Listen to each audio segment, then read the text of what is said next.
ꯈꯠꯃꯤꯟꯅꯅꯕ ꯅꯧꯅ ꯀꯧꯁꯤꯟꯖꯔꯤ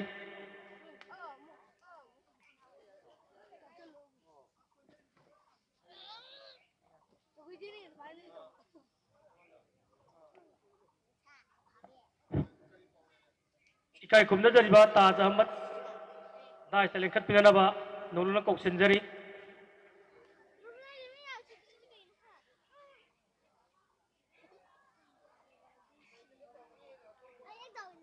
इकाई खुमनजरबा पुनमकना फमफम लांग लेंसिन बिरबगी तुंगदा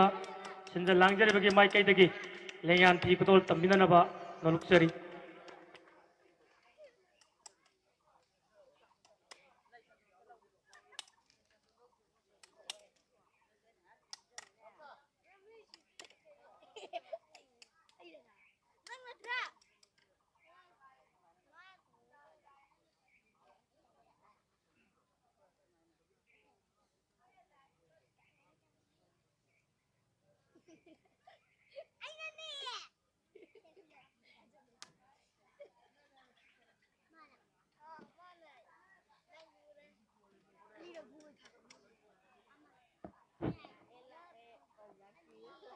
कोई लेंबिरगली बपुनमकी मफमदा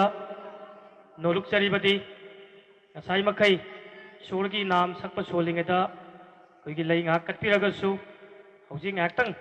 koi mawar basuara miku khardang ngai minaraga formal function asigi dai selection biriba singasina amuk kalba matungda mayam punna kabina sefum sima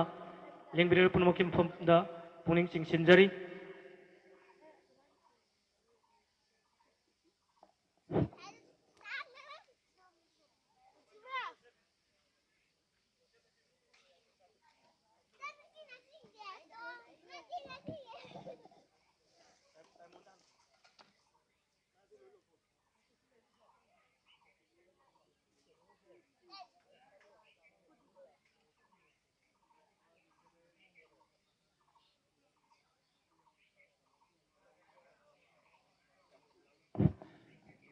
दुगई kai खुमनजरीबा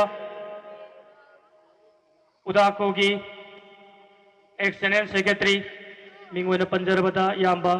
तकलम मिंगो चाबसु असिगी ताइ सलेंसिन बिननबा सिंजा लांगजरी माइ कैदिगी नोलुना कौसिनजरी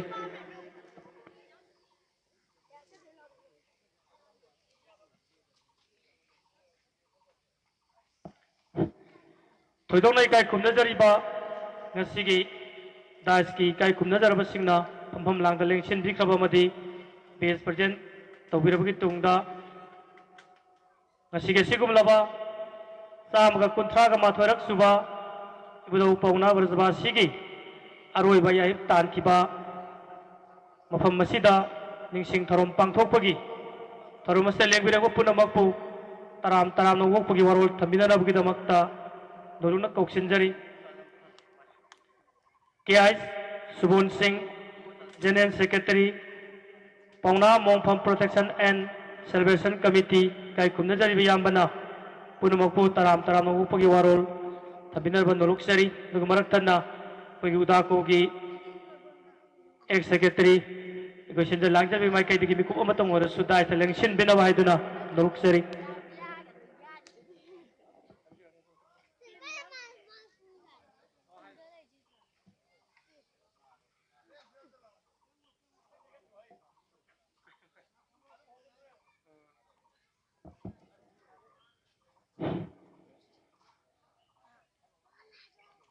Ebudhou Paona Brajabashi koigi chamaga kunthraga mathoirak suba laikhidabagi aikoigi maki thawaina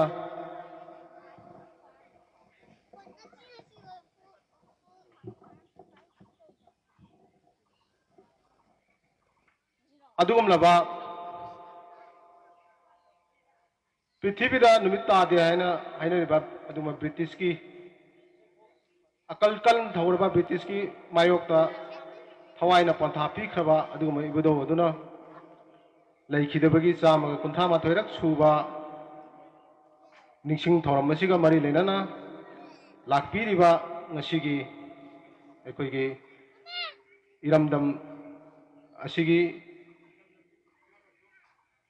Lam Mongpham ate degi lakpiriba ꯑꯩꯈꯣꯏꯒꯤ ꯏꯀꯥꯏ ꯈꯨꯝꯅꯕꯗ ꯃꯇꯤꯛ ꯆꯥꯔꯕ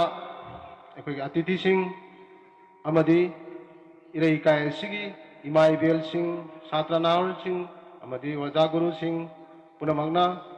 ꯉꯁꯤꯒꯤ ꯑꯁꯤꯒꯨꯝꯂꯕ ꯊꯧꯔꯝ ꯑꯁꯤꯗ ꯂꯦꯡꯕꯤꯔꯛꯄꯒꯤꯗꯃꯛꯇ ꯑꯩꯍꯥꯛꯅ amadi Ebudhou Paona Brajabashi Protection and the Celebration Committee ki maikaidagi ahan umaktada thagatpa phongdoksari loina aikoigi ngasigi nungsa sarba amadi matam kuina aikoigi phamdana awa maisa ngak khangminnadana aikoigi thauramasibu yaudaba yade ana dai de lengsin biriba amadi ahal laman pai punamak ahan mukda aikoigi taram na aikoina ukchabaga loinana ngasigi aikoigi program asibu loibuktang aikoi ma'am yaudaba yade haiduna yawmin nabnaba aikoigi committee ki maikaidagi thagatpa phongdoksari matang asida aigi warol asi sumna thamjarage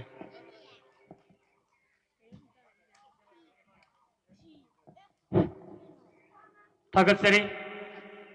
Yamba Cash Subol Singh Secretary Paona Mongpham Protection and Celebration Committee na Lembre Punumapu Taram na Upagi Zawaro Kyawa Thambiramba Mathangi Program City Tudo Indona Adugumlaba Manipur ki Tiasta Koi Kudimona Kangomda Layeragaba Hongjom ki Kheba Singi Langpamda Asigi Paona Parabha Ebudhou Paona Menjorna British ke dugumlo bong to marakta Kuya lalongi haya singlaba sari saragi thang kana Manipur ibagi ning tamanga nana bugitamak manajaram badugumlaba thang tagi kudol ama kaktang Ebudhou gi mafamda thauni rabagi tungda ikoi hekal lekati Pagama sinjage duna kugi thang tagi nungsi jaraba lengbiroli ba apunba Manipur huya lalong thang ta wangkai yang paligi kai kumna jaraba kugi halibo duga Ebudhou gi Pakul uti gadaba thang tagi dugumlaba ye laloigi sinawani du kitang thunam tang lengsin drenam noruk sari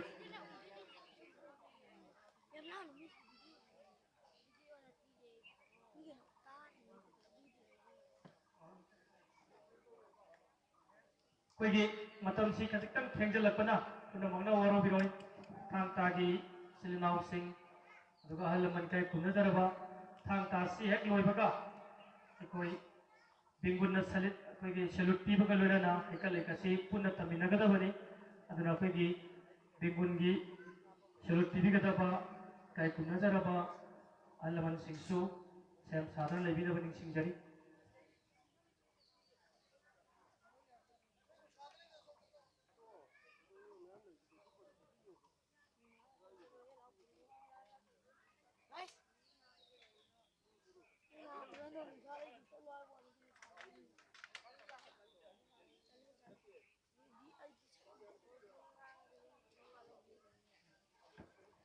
Koi Mangam Hindiba, Kai Kumadiba, Lagun Sugarama, United Young Tangtina. A week don't for one of the Tang Tang Habishi. You don't Maran Tan, you want to Taran, and you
Bagi laki riba, apun Manipur dia lalong thangta, oke yang peligi. Kita bersin lauk sina, betul kita Mongpham thangta di ahanbat, salami syalut amakal bagi tungda. Koi pimpun galuna na, hai lekat bagi thora masih matang da pangthok sagani,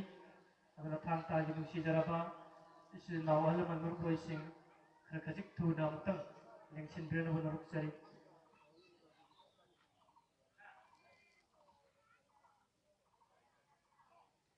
Jadi, orang yang kita itu kami tahu jadi, lalu na jauh pengaji,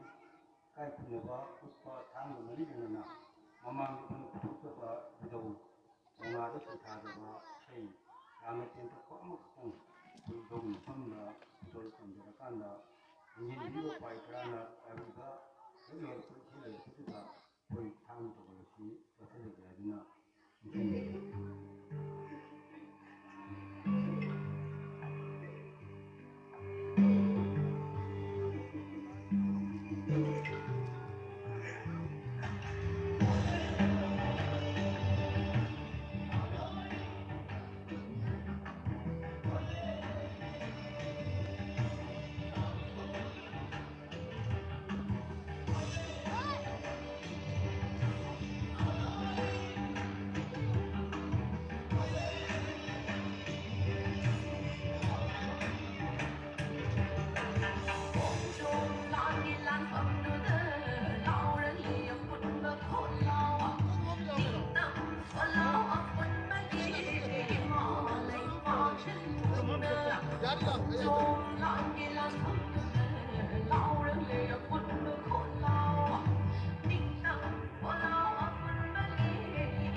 Mathangda samjaribashi koi audio Manipur upon Lohiano look and Kanaba Manipur look Maudaga Matana Abadumba now over Matamquina Tanka Vidanga Udaka Kunda Tintamba Unapando Matinda Mashi Eva Yang Yoba Yanga Kanaraba Marinda Nimitavana and Sintana Riba Bitishan Kanaba Adunaba Luparuga Akoi Manipur Pikraba Ni Kudum Levan and Nishiba Anukpa Marin Tokidaba Tanga Nanga Kana Kanda Lam King of Ibashi Marin Diwali Single Jasta Nasifa Hoti Hungry Adum Labanho Pongana Lampam Nishida Samali Nishida Yana Ni Tamnabu Masta Akoi Nangam Nishida Kokaba Adum Pongana Lomba Purangasi Nimitana Ilumakai Sonabudata Lehoda Badumba Tankaki Wari Nasi Vidau Pongana Kondom Lampanda Maitian Kana Maidong Yarakanda Maga Yenaba Ami Samu Tadoraga Nasidagidi Lampam Maskin Hoi Tadokro Lampam Masikoi Maitian Yaba Sapsaba Wakalo Makata Ma Nana Mafam Masida Lehoda Iraq Pangthokkhiba Mafam Madida Matin Yaraba Mathou Faraba Adumaba Landing Train Manunda Onani Silo Matubang Sikun Sintani Sangaga Himbaritaba Mamana Tinga Masada Taraka Mathou Himba Lanina Solomon Padaba Akoi Pudo Bendu Komatanda Onari Dumba Tangor Lanimandi Kusanaba Tutopa Niko Manunga Nitarina Masik Mangan Naina Ngamba Jotonadu Maramasmani Koi Kulma Manipur Hela Luna Hantakabin Nituna Wangin Komto Masai Korda Akoi Tanga Tanganaba When Lena Kalato Tabaka Ukina Pangthokkhiba Sintana Riba Koi Manka and Kanaba Kana Pibi Masina Koi Sayona Pangthokkhiba Asumaba Mamma Ebudhou Paona Brajabashi Hawana Kanta or Matunga Koi Nino and the Jagat of the Machine about Arapti Ebudhou Paona Nunga Yasuna Yamna Mongpham Mongpham Sita Lanin Chekaluna Koi Mathou Aroiba Mongpham Mathou Haiba Konanga Asiten Yadina Masifa Puarida and over Yasamana Leoda Mongpham Machida Koi now Sapum Sana Koi Yetang Waitan Donga Lampanda Korean Masa Paibukum Tanga Ibum Doyan Pangthokkhiba Pangthokkhiba Yawan Tangai Karatam Rakada Idoya Suba Mongpham Aroiba Sida Kan Nabija Makta Amale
Koi do Mongpham thang tawaldi matang sada tinjanya. Thagatsari ikai kumnazariba apunba Manipur huya lalong thang maikai dagi ibudau gi mafamda thang gi salut upiramba thang tagi program si thorom loisilakpada nungai raba item kayama apunba Manipur huya lalong thang ta angai ayang paligi maikai dagi miyam pudol tamjakhigani mathangi program Ebudhou Mongpham haikat leikat tamduna Ebudhou Shorge nakta inga chingna leruna bugidamata aikoi ngasigi formal function asigi dai selection biriba ikai kumnajaraba si vice president guest on punamak Ebudhou mamang photo gi mang election biraga duwa ngasai gi koi gi bengun gi salute pidi gada ba isla honi bi selection birlo punna bengun salute pidi ge matamda nimbiralu punamak so isa gi pumpham langdegi lepthat minaduna Ebudhou Mongpham aikoi Ebudhou tawiramba ikai kumnabadu ikoi punna urmina nabugidam sindalangjebigi maikaidegi noruksari koi dais ikai kumnajaraba si best person ge sowanar punna Ebudhou mamangda Ebudhou laikat kadabisi mamangda punna lengthaminarasi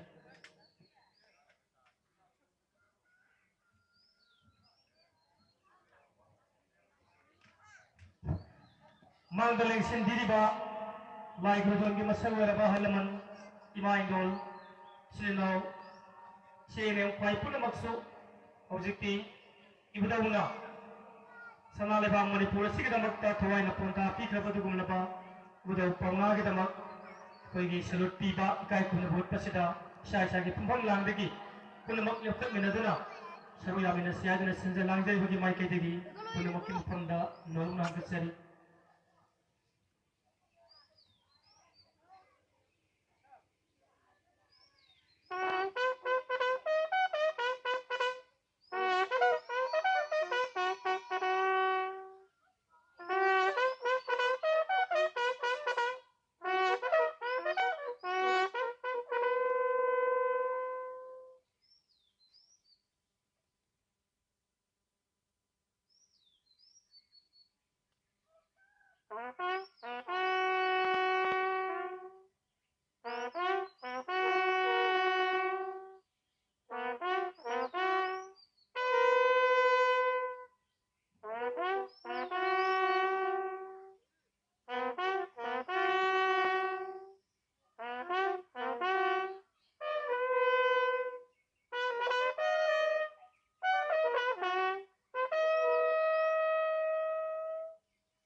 Tagasari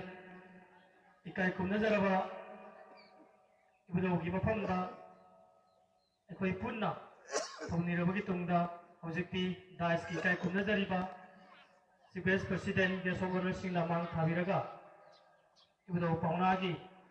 Aroiba yai tan khaba Arapti Lilong Arapti hairaga khangnaba Yungkhaiba Midel hairaga su khangnariba mafam asida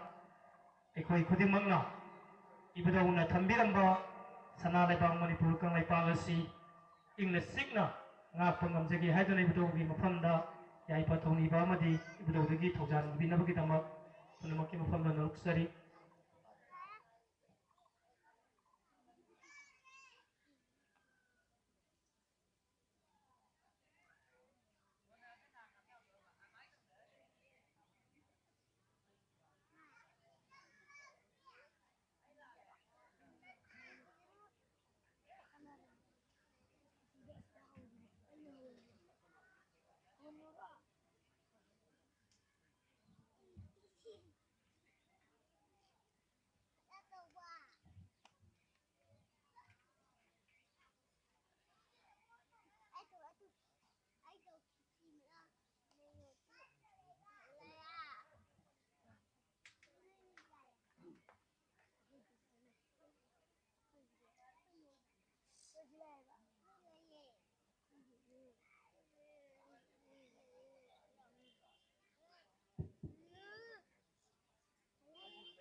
ngasi ge sigumnaba ekoi khudingmaki thamoida kamondra lehorgadaba haukiba sok lising amaga chanipan marifudra mathoigi April thada khongjonggi khebasing haiba adugumlo lanpham aduda Manipur ima lebaki ningtam nga nganabagi aroiba lanphamda thawai pon tha pikraba ekoi khudingmak Leikai kumna jariba Ebudhou Paona Brajabashi gi Samaga kunthaga mathorak suba mapok thoram adugumlaba Ebudhou sing aduna ngaklamliba sana laiba Manipur kang laipag asi lairiba aikoi maitai khaki nate maitai amadi maitai pangal sing deleriba singni sinau sing aikoi khudingmaki adugumlaba Ebudhou sing aduna ningtamba singa pirambani aduna asigumlaba leibaki oiba thogai sing asida ai samakisu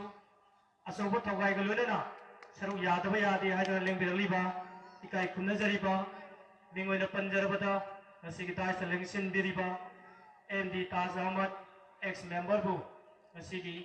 ꯏꯕꯨꯙꯧꯒꯤ ꯆꯥꯝꯃ ꯀꯨꯟꯊ꯭ꯔꯥꯒ ꯃꯥꯊꯣꯏꯔꯛ ꯁꯨꯕ ꯅꯤꯡꯁꯤꯡ ꯊꯧꯔꯝꯒ ꯃꯔꯤ ꯂꯩꯅꯕ ꯋꯥꯍꯩ ꯃꯔꯤ ꯃꯉꯥꯇꯪ ꯊꯝꯕꯤꯅꯅꯕ ꯅꯣꯔꯨꯝꯅ ꯀꯧꯁꯤꯟꯖꯔꯤ.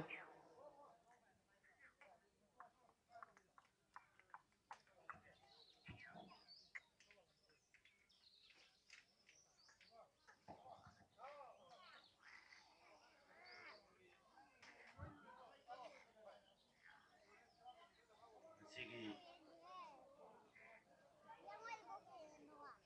ꯑꯩꯈꯣꯏꯒꯤ ꯂꯥꯏꯑꯣꯏꯈ꯭ꯔꯕ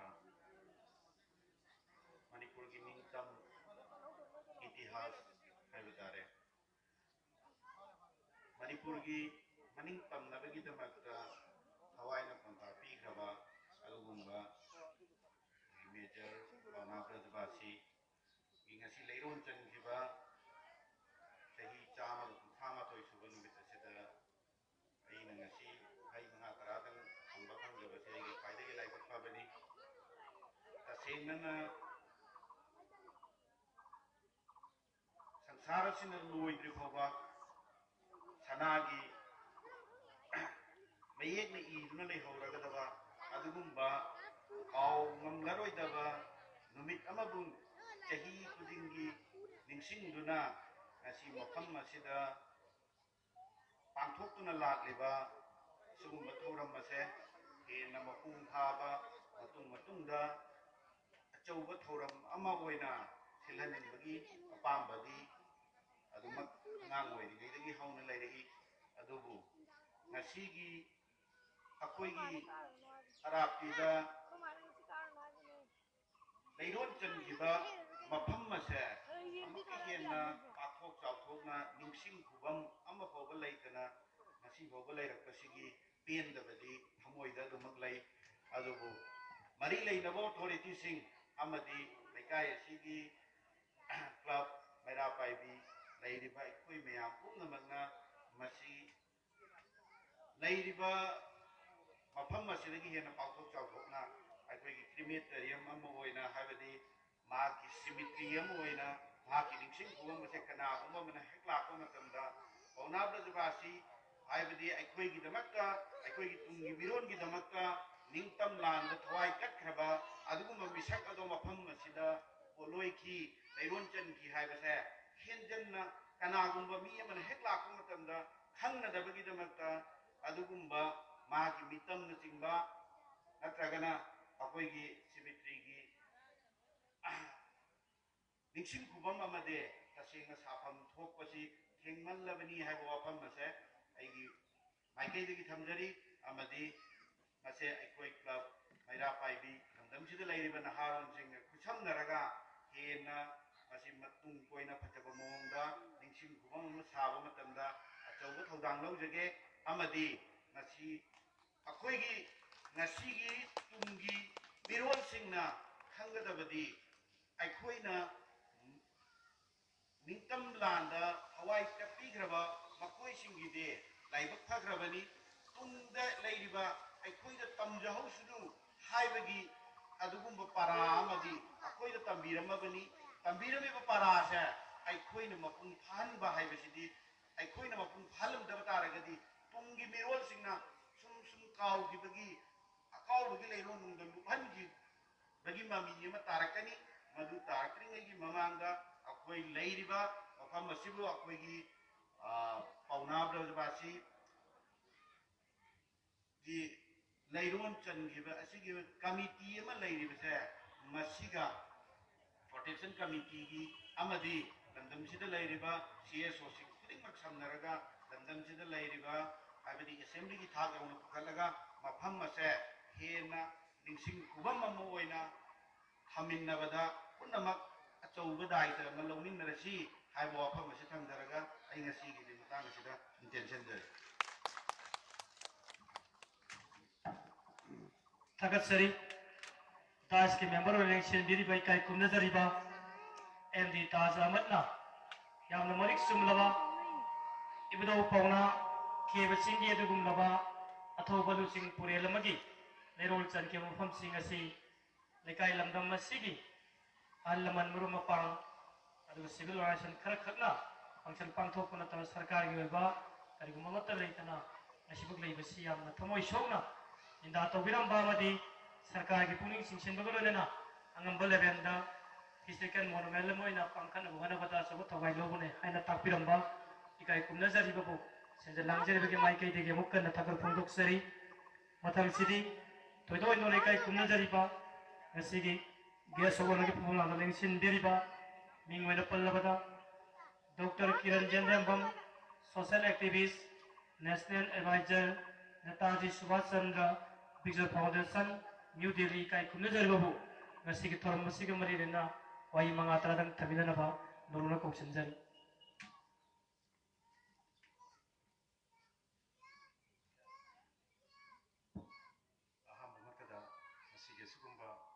Ningsing from Mathou Sindiriba, Ebudhou Paona Brajabashi Committee, Central Committee,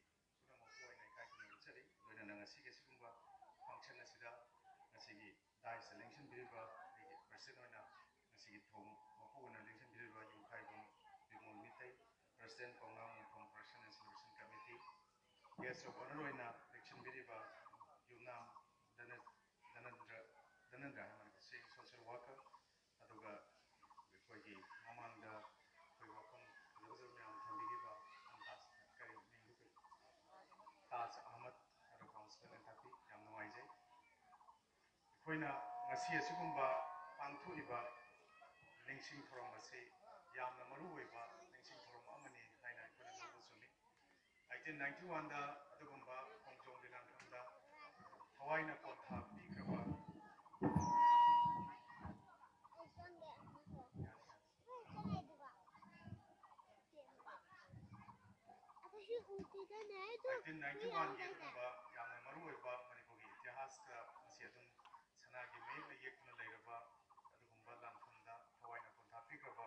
Aroiba, Yahip Tan, Mongpham asibu ngasi preserve amadi promote tawna thamiba ngak channel thambiriba punama yam haina thamjani adubu aikoina ngasidi aikoigi lamdam asida aikoigi powari mayam amasing asidi adugumna yamna mutkibadawna tasengna isulaga nataga semgat sagalaga aikoigi laitawagi maram oirakanda aikoi ngasidi yamna aikoigi history thibada yamna waba pot ama oi aikoi tasengna mapalge adugumba Mathou mayam amagi wari single mayam ama aikoi larik tamba matamda loinamak tammaga lakhibna maram oirakanda 1949 da major agreement tawduna aikoine India gi khiba nungda tingkhaba matungda aikoi tasengna aikoigi history si ona dainana aikoi adumba mapal lamgi history na hena maru oina aikoi tambadam lakba sisu yamna laibak thiba aduga aikoigi history bu ngasi khungul liba aikoigi linaba hotnabada yamna waba masak maram amadi oi tasengna ngasi asugumba yamna maru oikraba 1891 gi khongjom war adugumba March 13 dagi April 13 fawba soknaki hana lagiba lanphamda ngasi pauna se magi adugumba 1833 da poakanda mahak adugumba Manipurgi lanmi singluptuda ma major moina yaurakanda lanthengnaki maithirani khangna lan yaugiba mahakna tasengna maithiraba matungda mahaki thawai kanbige haiduna British ki adugumba official mayam aduna mahak British ki adugumba kenoda yaubiu haiba matamda mana yakidaba misak amani ngasidi aikoi ipa ipu singna adugumba ipa ipu singi isienba haitare aikoigi iramdam Manipur sida mi masing yamsalaktrabra haibasi mayamna impunipu ngangnaribase yamna chumba wafam ama oirabra na aikoina ngasidi khantaba matamsu yaure matam madudadi aikoina mahaki kanaba khudong saba mayam ama pige hana haiba taragasu masana yadana iraiba aduga izati mayam ase masi hanna makhoi ningba thungba makhoi khatang bunungairadi aigi thawai mangasu kaidena khalamba poto ngasidi ai khatang nungairakanda mayam warasu kaidena khanba mihut mayam ama tholokuduna ngasidi lamdam masi maning hanba aduga yamna awaba mhomda taraba lamdam ama oirakpani haibada thoina laloi hana thamjani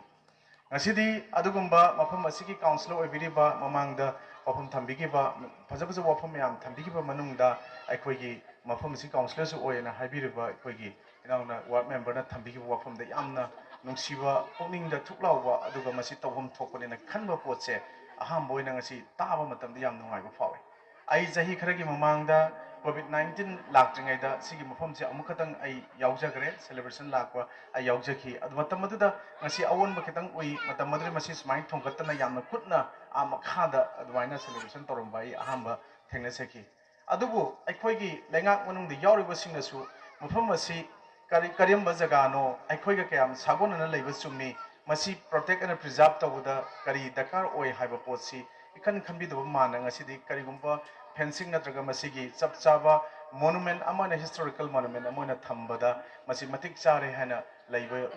oina ude aikhoina sahi gi asugumba mahake adugumba sumba mapok numit ningsing gi magi leikitabagi ningsing ba thoram ngasidi samaga kunthraga mathoirak subane na ngasi khoina celebration tawbu numit asida mayam pullaga leikai thopira kanda swagi arati momang leikai gi kanguna maruina arap te yaubiragasu sinbi langbidna tawba pose state government na tongan ba aikhoigi function mayam am state ki function tawba sigi manungda aikhoigi even suti bok thabidrasu restricted holiday mak thambidragasu masugum mofam sing asti makhoi yauna tohom thoprai nai khale ngasi de khoina ngasi gi guest oigadaba chief guest oigadaba su mahakna bato labu matamda numit asida yaubi gani na haiman tawbudo ngasi yaudaba si khoi kairau SC gi MLA agi nau rameswar yamuna khangajai masi yam nungai taw potam dingon feel taw maksu maitai gi oina maitai fruit si gi oina traga manipur jati gi oina apunbada yamna fanatic oiba yawba mi amani adubu kari achinba leibno ngasi yaudaba aduga ikoina pung mapanda lakani hena tawbuduna tara hen bawda yorukpu ugidaba nganadi lakpiramen tai masi yam nungai taw potam guti oi isana isagi miyam gi mihut ama oiba matamda mihut amana kari tawgadabano mihut si kari no mihut haibagi arthase haiba khangdabagi पोत मयाम अमा चथरगदी मिहुत अमोइना अखोइना ngasi democratic state अमोइना country amada अखोइना election तरुगा पांगथोगा मिहुत नेन थागतप सिंगसना मतिक चादबा नत्रगना मखोइ प्रजा मियाम सिदा अखोइना करी message पीगनी प्रजा मियाम गा अखोइ करम मखन लोइनगनी यामना मरु मपांग ओइबा friendly environment अमा सागतलगा लोइनदरबा तारगदी प्रजा गा मखोइगे मरकता अचौबो gap अमा लेरकांदा यामना अचौबो सांग कांगु अमगा यामना तोन लेबा कांगु अमगी मरीदा सटखिगनी हाइबो पोसी मखोइने हे काउथोपदम तवे election gi matamda makoina fajaba wahai haira kanda ngaha ki vote phangnaba hotnabada ngasidi inclusiveness haiba poto ngasidi person with disabilities and ngasigi thomjiga sanadragasu nam swaraba pu pang soidraba singse poraga thangaga chatlaga vote ka dangi khalla kanda makoi vote phangaloren chatpagi chatlabi amakati koina uye loigraba matungdadi loima kauthopa asugumba makhalgi system chanabisina sum pullaga chatkragadi ngasi ikoina celebration tawbagi wan thok leribra haibis aduna akhoi sigi leiriba production committee akhoi arati mamang lekai gi kanguna yamba bimol hoina maning lekai gi kanguna tawbiriba pose masi government na kari gi ubidabno haiba pose ni government harga akhoi na government da kanna ngangba kanna lawba prajana thoina kiningai leite maramde akhoi constitution na dum pi ayaba piraga leiba poni masai sa leiwa kaiga daba leiwa ki against ngangba natraga aina madu kaina ba sinba pot haibadi citizen case pan ba yaba pot natraga di isagi thamoi manungda leiba wakhalla leiba pot punamakse aikoina puthoga mamangda thamdraga di ngasigi government na dum mit punjalaga leiba dum dum leigani se mayamna khangbibum thokpani aikoina ngangningba sakningiba ne haina su aran ba leiba kairodo pot ngangbadadi aduga head speech natragadi aduga citizen pandaba kotorgadi ekhoi constitution ge article 19 clause 1 sub clause a na right to freedom of speech and expression and piribo post gi matungina ngangba ya hese ekhoi myam bhap tagadobne ekhoi myam na masi khangdra kandani ekhoi na leingakta loina taibum chennabasu yade ekhoi isage aranba yawi election matamda adugumna vote khomba laiba kangu singduda only vote katangi uraga ngaha ki paisa laurakanda ngaha ki nuai thoraga thadagi bo potuna aikoina makoi se chahi manga gi pose leiraga chatkhrena makoina khangibdana ngasi koi maning halibane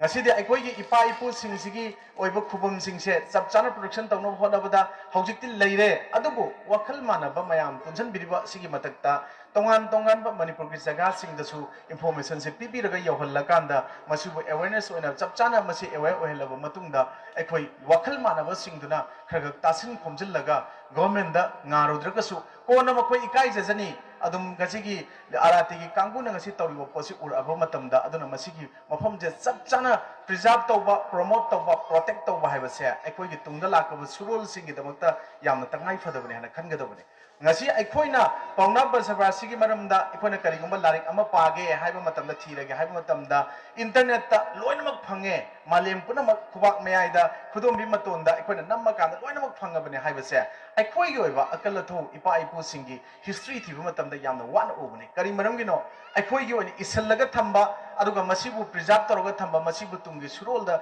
thamamge haibase ngasi aikoi lengchen birba punamaksu isadagi haurakana dum chapchana masi isan khosalaga thamba masibu record ona thambagi aikoi hainabise khoida kya leite masi tawsi haibase aduna aikoina ngasigi khangai mayam amana aruga masibu preserve promote tawno khonaiba mayamda tongan tongman wari singun mayam ama Paona Brajabashi gi natuna magi khongloi mayam gi soida magi thigalaga leibirongane na khalle adugo madugi leiriba mayam singse aikoina masi larik ki form da nadrag any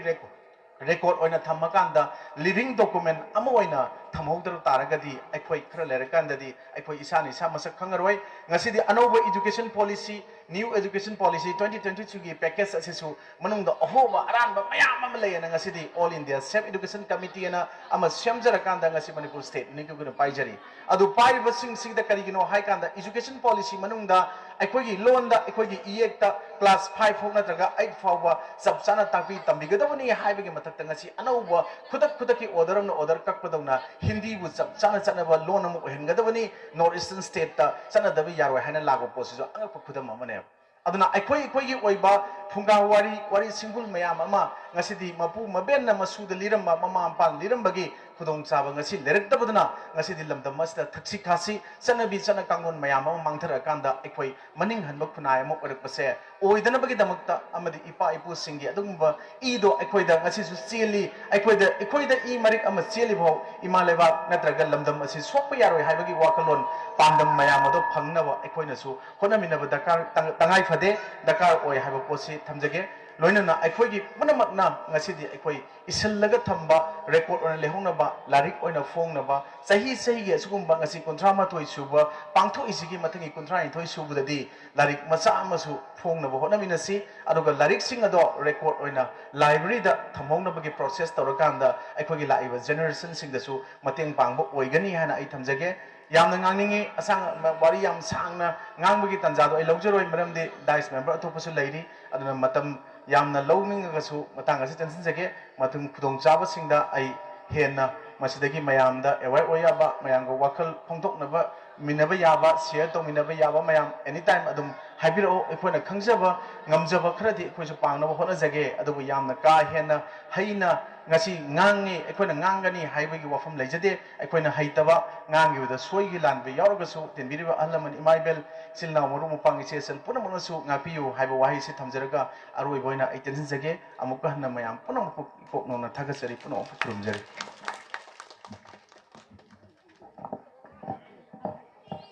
Tagatsari, ikai kumna jariba,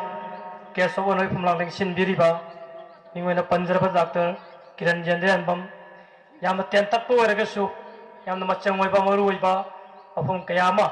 ngasi kesigumul bakum tranga matorok suba, Ebudhou Paona gi, Aroiba yayip tan ba mafam masida Ningsing toro masida, matam gatsunar ba apung kayama Pangthok piramba, sinjalang jaribagi maike digi ngokrin tagatsari, mathang asidi, ikai kumna jariba, ngasigi kaya sobanang pumlang lengshin biriba mingwena pallabada yumnam Danendra Singh social worker bu ngasigi toromasiga mari lenaba wai karang thambina ba nonuna koksimjari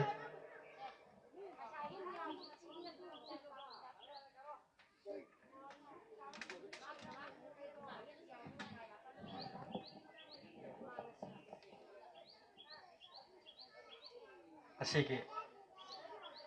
April tang kuntaruki chinglim naba masung yam emotional oiraba thoromasigi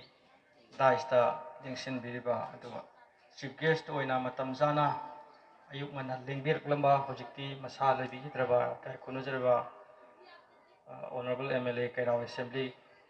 thorungi mapu oina lengsin biriba tamo binod guest of honor oina lengsin biriba Dr. Kiran amasung atopa guest of honor Taza Hamad po hamada kokno jari duga tinbiriba Manipurgi mafam tongan mafam kayadagi lingbiraliba maruoina damdam masidagi thopiraliba ahal loiraba naha oiriba pai poi maibel sinau pai punamoku ꯌꯥꯅꯥꯝꯕꯗ ꯀꯣꯛꯅꯣꯟꯕ ꯎꯠꯆꯔꯤ ꯑꯩꯒꯤ ꯑꯣꯏꯅꯗꯤ ꯑꯉꯥꯡ ꯑꯣꯏꯔꯤꯉꯩꯗ ꯑꯩꯈꯣꯏ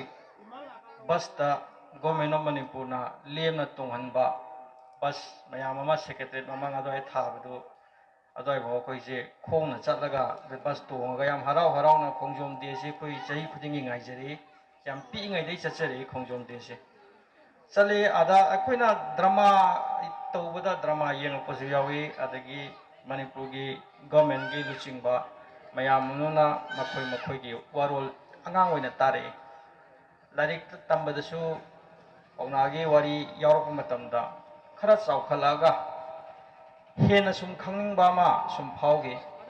ꯑꯗꯨꯒꯤ ꯈꯪꯅꯤꯡꯕꯁꯤ ꯑꯗꯨꯝ ꯂꯥꯡꯇꯛꯅꯕꯗꯣ ꯑꯗꯨꯝ ꯂꯩꯅ ꯂꯩꯅ ꯑꯩꯅ ꯎꯈ꯭ꯔꯨꯜꯗ ꯄꯣꯁꯇꯤꯡ ꯇꯥꯖꯔꯤꯉꯩꯗ ꯀ꯭ꯋꯥꯇꯔ ꯄꯨꯜꯂꯤ ꯍꯥꯏꯖꯕ ꯇꯥꯔꯦ ꯑꯩꯈꯣꯏꯒꯤ ꯃꯔꯨꯞ ꯏꯅꯥꯎ ꯕꯤꯖꯦꯟꯒ ꯑꯗꯨꯗ ꯃꯤꯡ ꯀꯔꯤ ꯀꯧꯏ ꯀꯗꯥꯏꯋꯥꯏꯗꯩꯅꯣꯅ ꯍꯪꯅꯕ ꯃꯇꯝꯗ ꯕꯤꯖꯦꯟꯅ ꯑꯔꯥꯞꯇꯤꯗꯒꯤ ꯍꯥꯏꯅ ꯍꯥꯏꯕ ꯑꯩꯅ ꯑꯔꯥꯞꯇꯤꯗꯤ ꯄꯥꯎꯅꯥꯒꯤ ꯃꯣꯡꯐꯝ ꯂꯩ ꯍꯥꯏꯕ꯭ꯔꯥ ꯀꯩꯅꯣꯝ ꯍꯥꯏꯇꯥꯔꯦꯅ ꯑꯩꯅ ꯍꯪꯖꯩ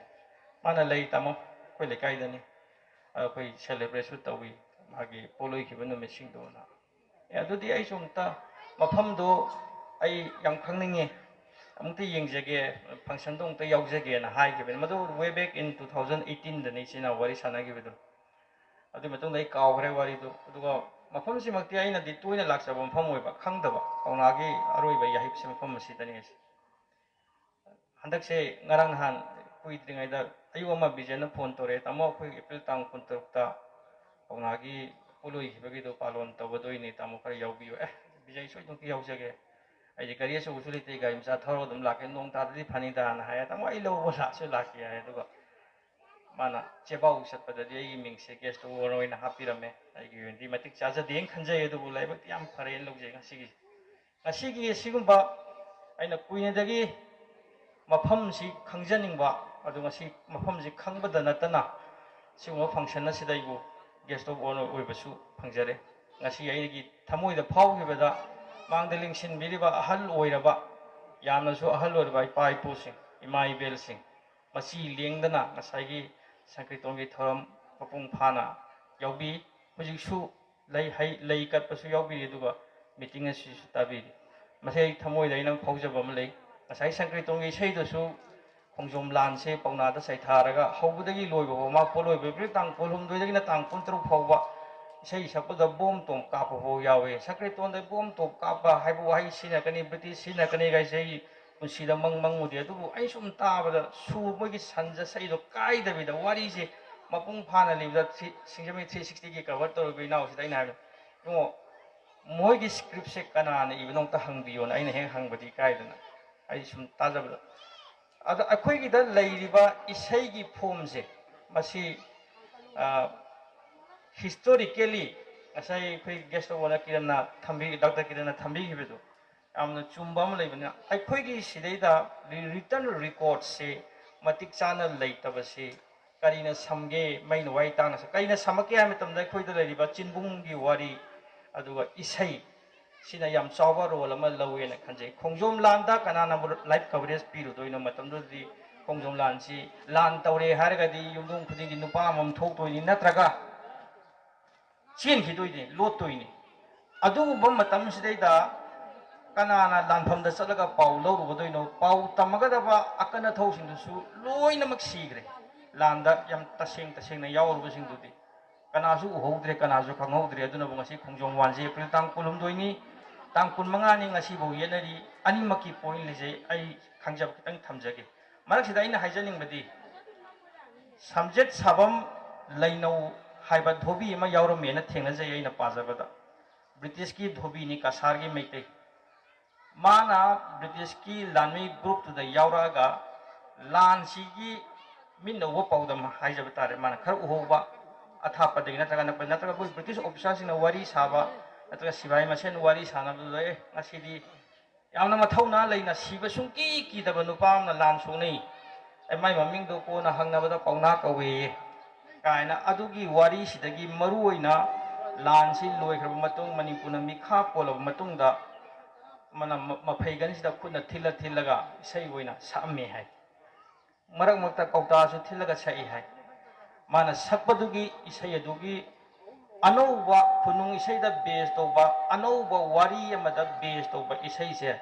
khongjom prabha hina khangna gi masidagi koina angang wari ngai de khongjom prabha dagi mu moirang prabha sum tajare khongjom prabha habisi aina khanjabada prabha habisi ching haiba wani khongjom ching sida saitharaga pauna da saithara sakpa isai sidagi manipur gi miyamna pauna na karam haina khongjom landa lan sungna khibagi habisi khangnarakpani haina in lawje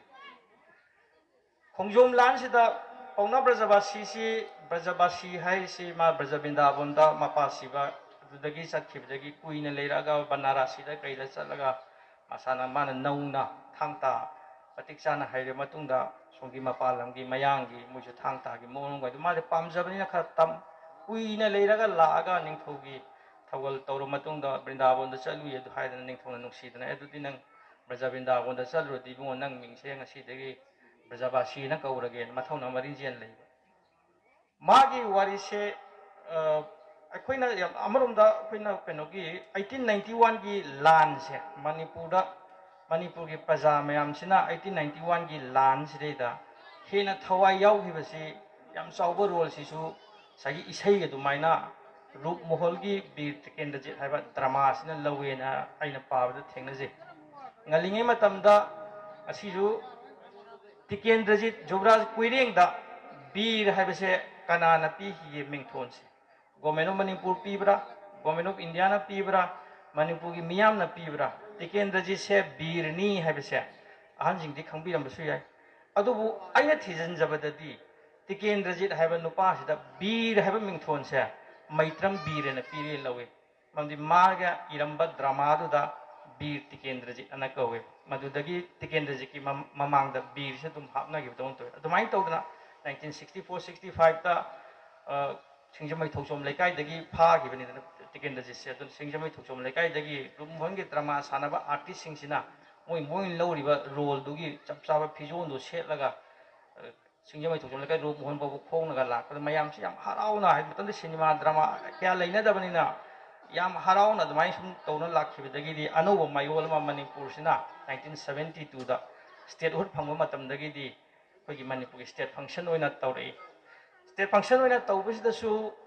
phaidabungda function oina tawrani haidana matamdugi chief minister alimuddin ga yumnam yaimaga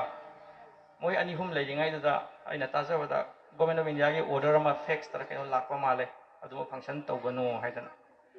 aibdi matamdu lan hobagi function ni tikendaji hoise lan hobani lan hobi function do tawganu haidana matamdugi chief minister alimuddin karino hojikpu loina sem saba loire aduga function hogdoro kansida lan tawganu haisibu tawning ba tawsuna khoidi function se dum tawrasena order do mana discard tawraga bugi function tawkibidagi di state holiday oire the khongjom lan da khoina ngang chachabadasu 1974 da habidi manipur na 1972 da statehood phange aduga 1974 da matamdugi india gi president VV giri laaga khongjom gi lanpham se hodok pirame adana plate amaka ujagi ujikti leibule matam khai mangda undi plate lothok tena khara inagre aina mathang dong haijaning badi khongjom lan se april tang kulhum doidani hai tang kunmari dani hai tang kunmanga dani hai in thengna jabada yamna dominant oiba opinion ani sina april tang kulhum doidani haiba maga april tang kunmanga dani haiba maga ngasi tang kuntroni ngarang justice committee na april tang kumanga palon tawi makhoi piriba material sing do parga yengjabada macha yam yawi chumamdo su male british ki report ta base tawi april tang kulhum doida thokibani haiba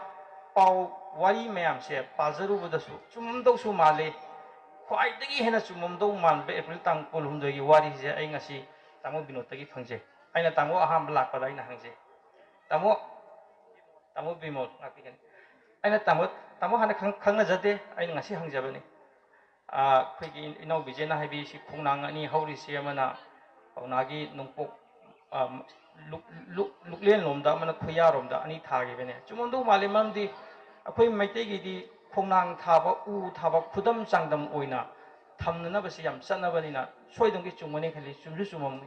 chume logje ai ngasi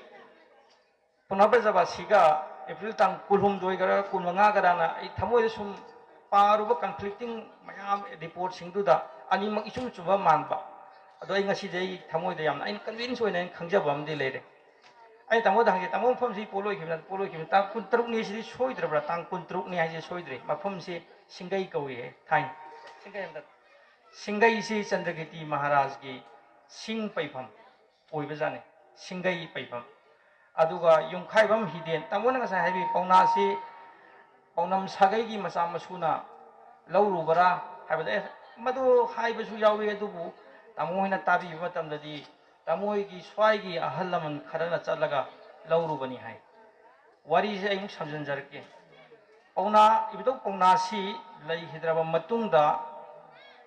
ꯉꯁꯥꯏꯒꯤ ꯕ꯭ꯔꯤꯇꯤꯁꯁꯤꯡꯁꯤꯅ ꯅꯨꯄꯥ ꯎꯕꯈꯩ ꯍꯥꯠꯀꯗꯣꯔꯤꯅꯤ ꯑꯗꯨꯅ ꯂꯣꯟꯅꯅꯤ ꯃꯥ ꯄꯣꯔꯛꯀꯗꯣꯏꯁꯤ ꯃꯥ ꯄꯣꯔꯛꯄꯁꯤꯗꯩꯗ ꯃꯥꯁꯤ ꯁꯤꯈꯤꯕꯁꯤ ꯅꯨꯃꯤꯠ ꯅꯤꯅꯤ ꯍꯨꯝꯅꯤ ꯁꯨꯔꯝꯕꯗꯒꯤ ꯍꯛꯆꯥꯡꯒꯤ ꯐꯤꯕꯝꯁꯤ ꯈꯔ ꯁꯣꯛꯑꯝꯃꯦꯅ ꯇꯥꯖꯩ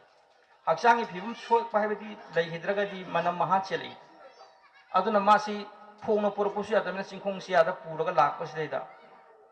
ꯃꯥꯒꯤ ꯃꯁꯥ ꯄꯠ ꯄꯠ ꯄꯨꯝꯊꯔꯛꯄꯁꯤ ꯍꯦꯜꯂꯛꯄꯗꯒꯤ ꯑꯥ ꯌꯧꯕ ꯌꯥꯗꯗꯅ ꯃꯐꯝꯁꯤꯗ ꯄꯣꯠꯂꯣꯏꯕꯅꯤ ꯁꯨꯃꯥꯏꯅ ꯇꯥꯃꯣꯅ ꯍꯥꯏꯕꯤꯌꯦ ꯑꯗꯣ ꯑꯩꯅ ꯃꯃꯥꯡ ꯊꯛꯇ ꯇꯥꯈꯤꯕ ꯋꯥꯔꯤ ꯑꯃꯒꯁꯨ ꯃꯥꯟꯅꯩꯌꯦꯅ ꯑꯩꯅ ꯂꯧꯖꯕ ꯑꯗꯨ ꯑꯣꯏꯔꯒꯗꯤ ꯇꯥꯡ 15ꯗ ꯄꯥꯎꯅꯥ ꯂꯩꯈꯤꯗꯕ ꯑꯣꯏꯔꯒꯗꯤ ꯇꯥꯡ 16ꯇ ꯃꯁꯥ ꯄꯨꯝꯊꯔꯦ ꯄꯠꯊꯔꯦ ꯍꯥꯏꯕꯁꯦ ꯃꯁꯤꯃꯨꯛ ꯑꯣꯏꯊꯣꯛꯑꯣꯏꯅ ꯑꯩꯅ ꯈꯟꯖꯩ ꯍꯧꯖꯤꯛꯄꯨꯗꯤ ꯈꯔꯁꯨ ꯁꯥꯔꯦ ꯑꯗꯨꯕꯨ ꯃꯇꯝꯗꯨꯒꯤ ꯑꯦꯄ꯭ꯔꯤꯜꯗꯤ ꯈꯔꯁꯨ ꯏꯪꯉꯝꯈꯤꯅꯤ ꯑꯗꯨꯅ ꯇꯥꯡ 15ꯗ ꯂꯩꯈꯤꯗ꯭ꯔꯒ ꯇꯥꯡ 16ꯇ ꯃꯁꯥ ꯄꯠꯂꯤ ꯄꯨꯝꯃꯤ ꯍꯥꯏꯕꯁꯦ ꯃꯁꯤ ꯊꯥꯖꯅꯤꯡꯉꯥꯏ ꯑꯣꯏꯗꯦ ꯑꯗꯨ ꯑꯣꯏꯇꯥꯔꯒꯗꯤ ꯇꯥꯡ 18ꯗ ꯃꯥ ꯂꯩꯈꯤꯗ꯭ꯔꯒ ꯇꯥꯡ 16ꯇ ꯃꯁꯥ ꯄꯠꯊꯩ ꯄꯨꯝꯊꯩ ꯍꯥꯏꯕ ꯑꯣꯏꯔꯒꯗꯤ ꯑꯦꯄ꯭ꯔꯤꯜ ꯇꯥꯡ 18ꯗ ꯄꯥꯎꯅꯥ ꯂꯩꯈꯤꯗꯦ ꯍꯥꯏꯕꯁꯦ ꯆꯨꯝꯒꯅꯤꯅ ꯑꯩꯅ ꯂꯧꯖꯩ ꯇꯥꯡ 15ꯁꯤ ꯑꯣꯏꯒꯗꯧ ꯃꯥꯟꯗꯦ ꯑꯗꯨꯕꯨ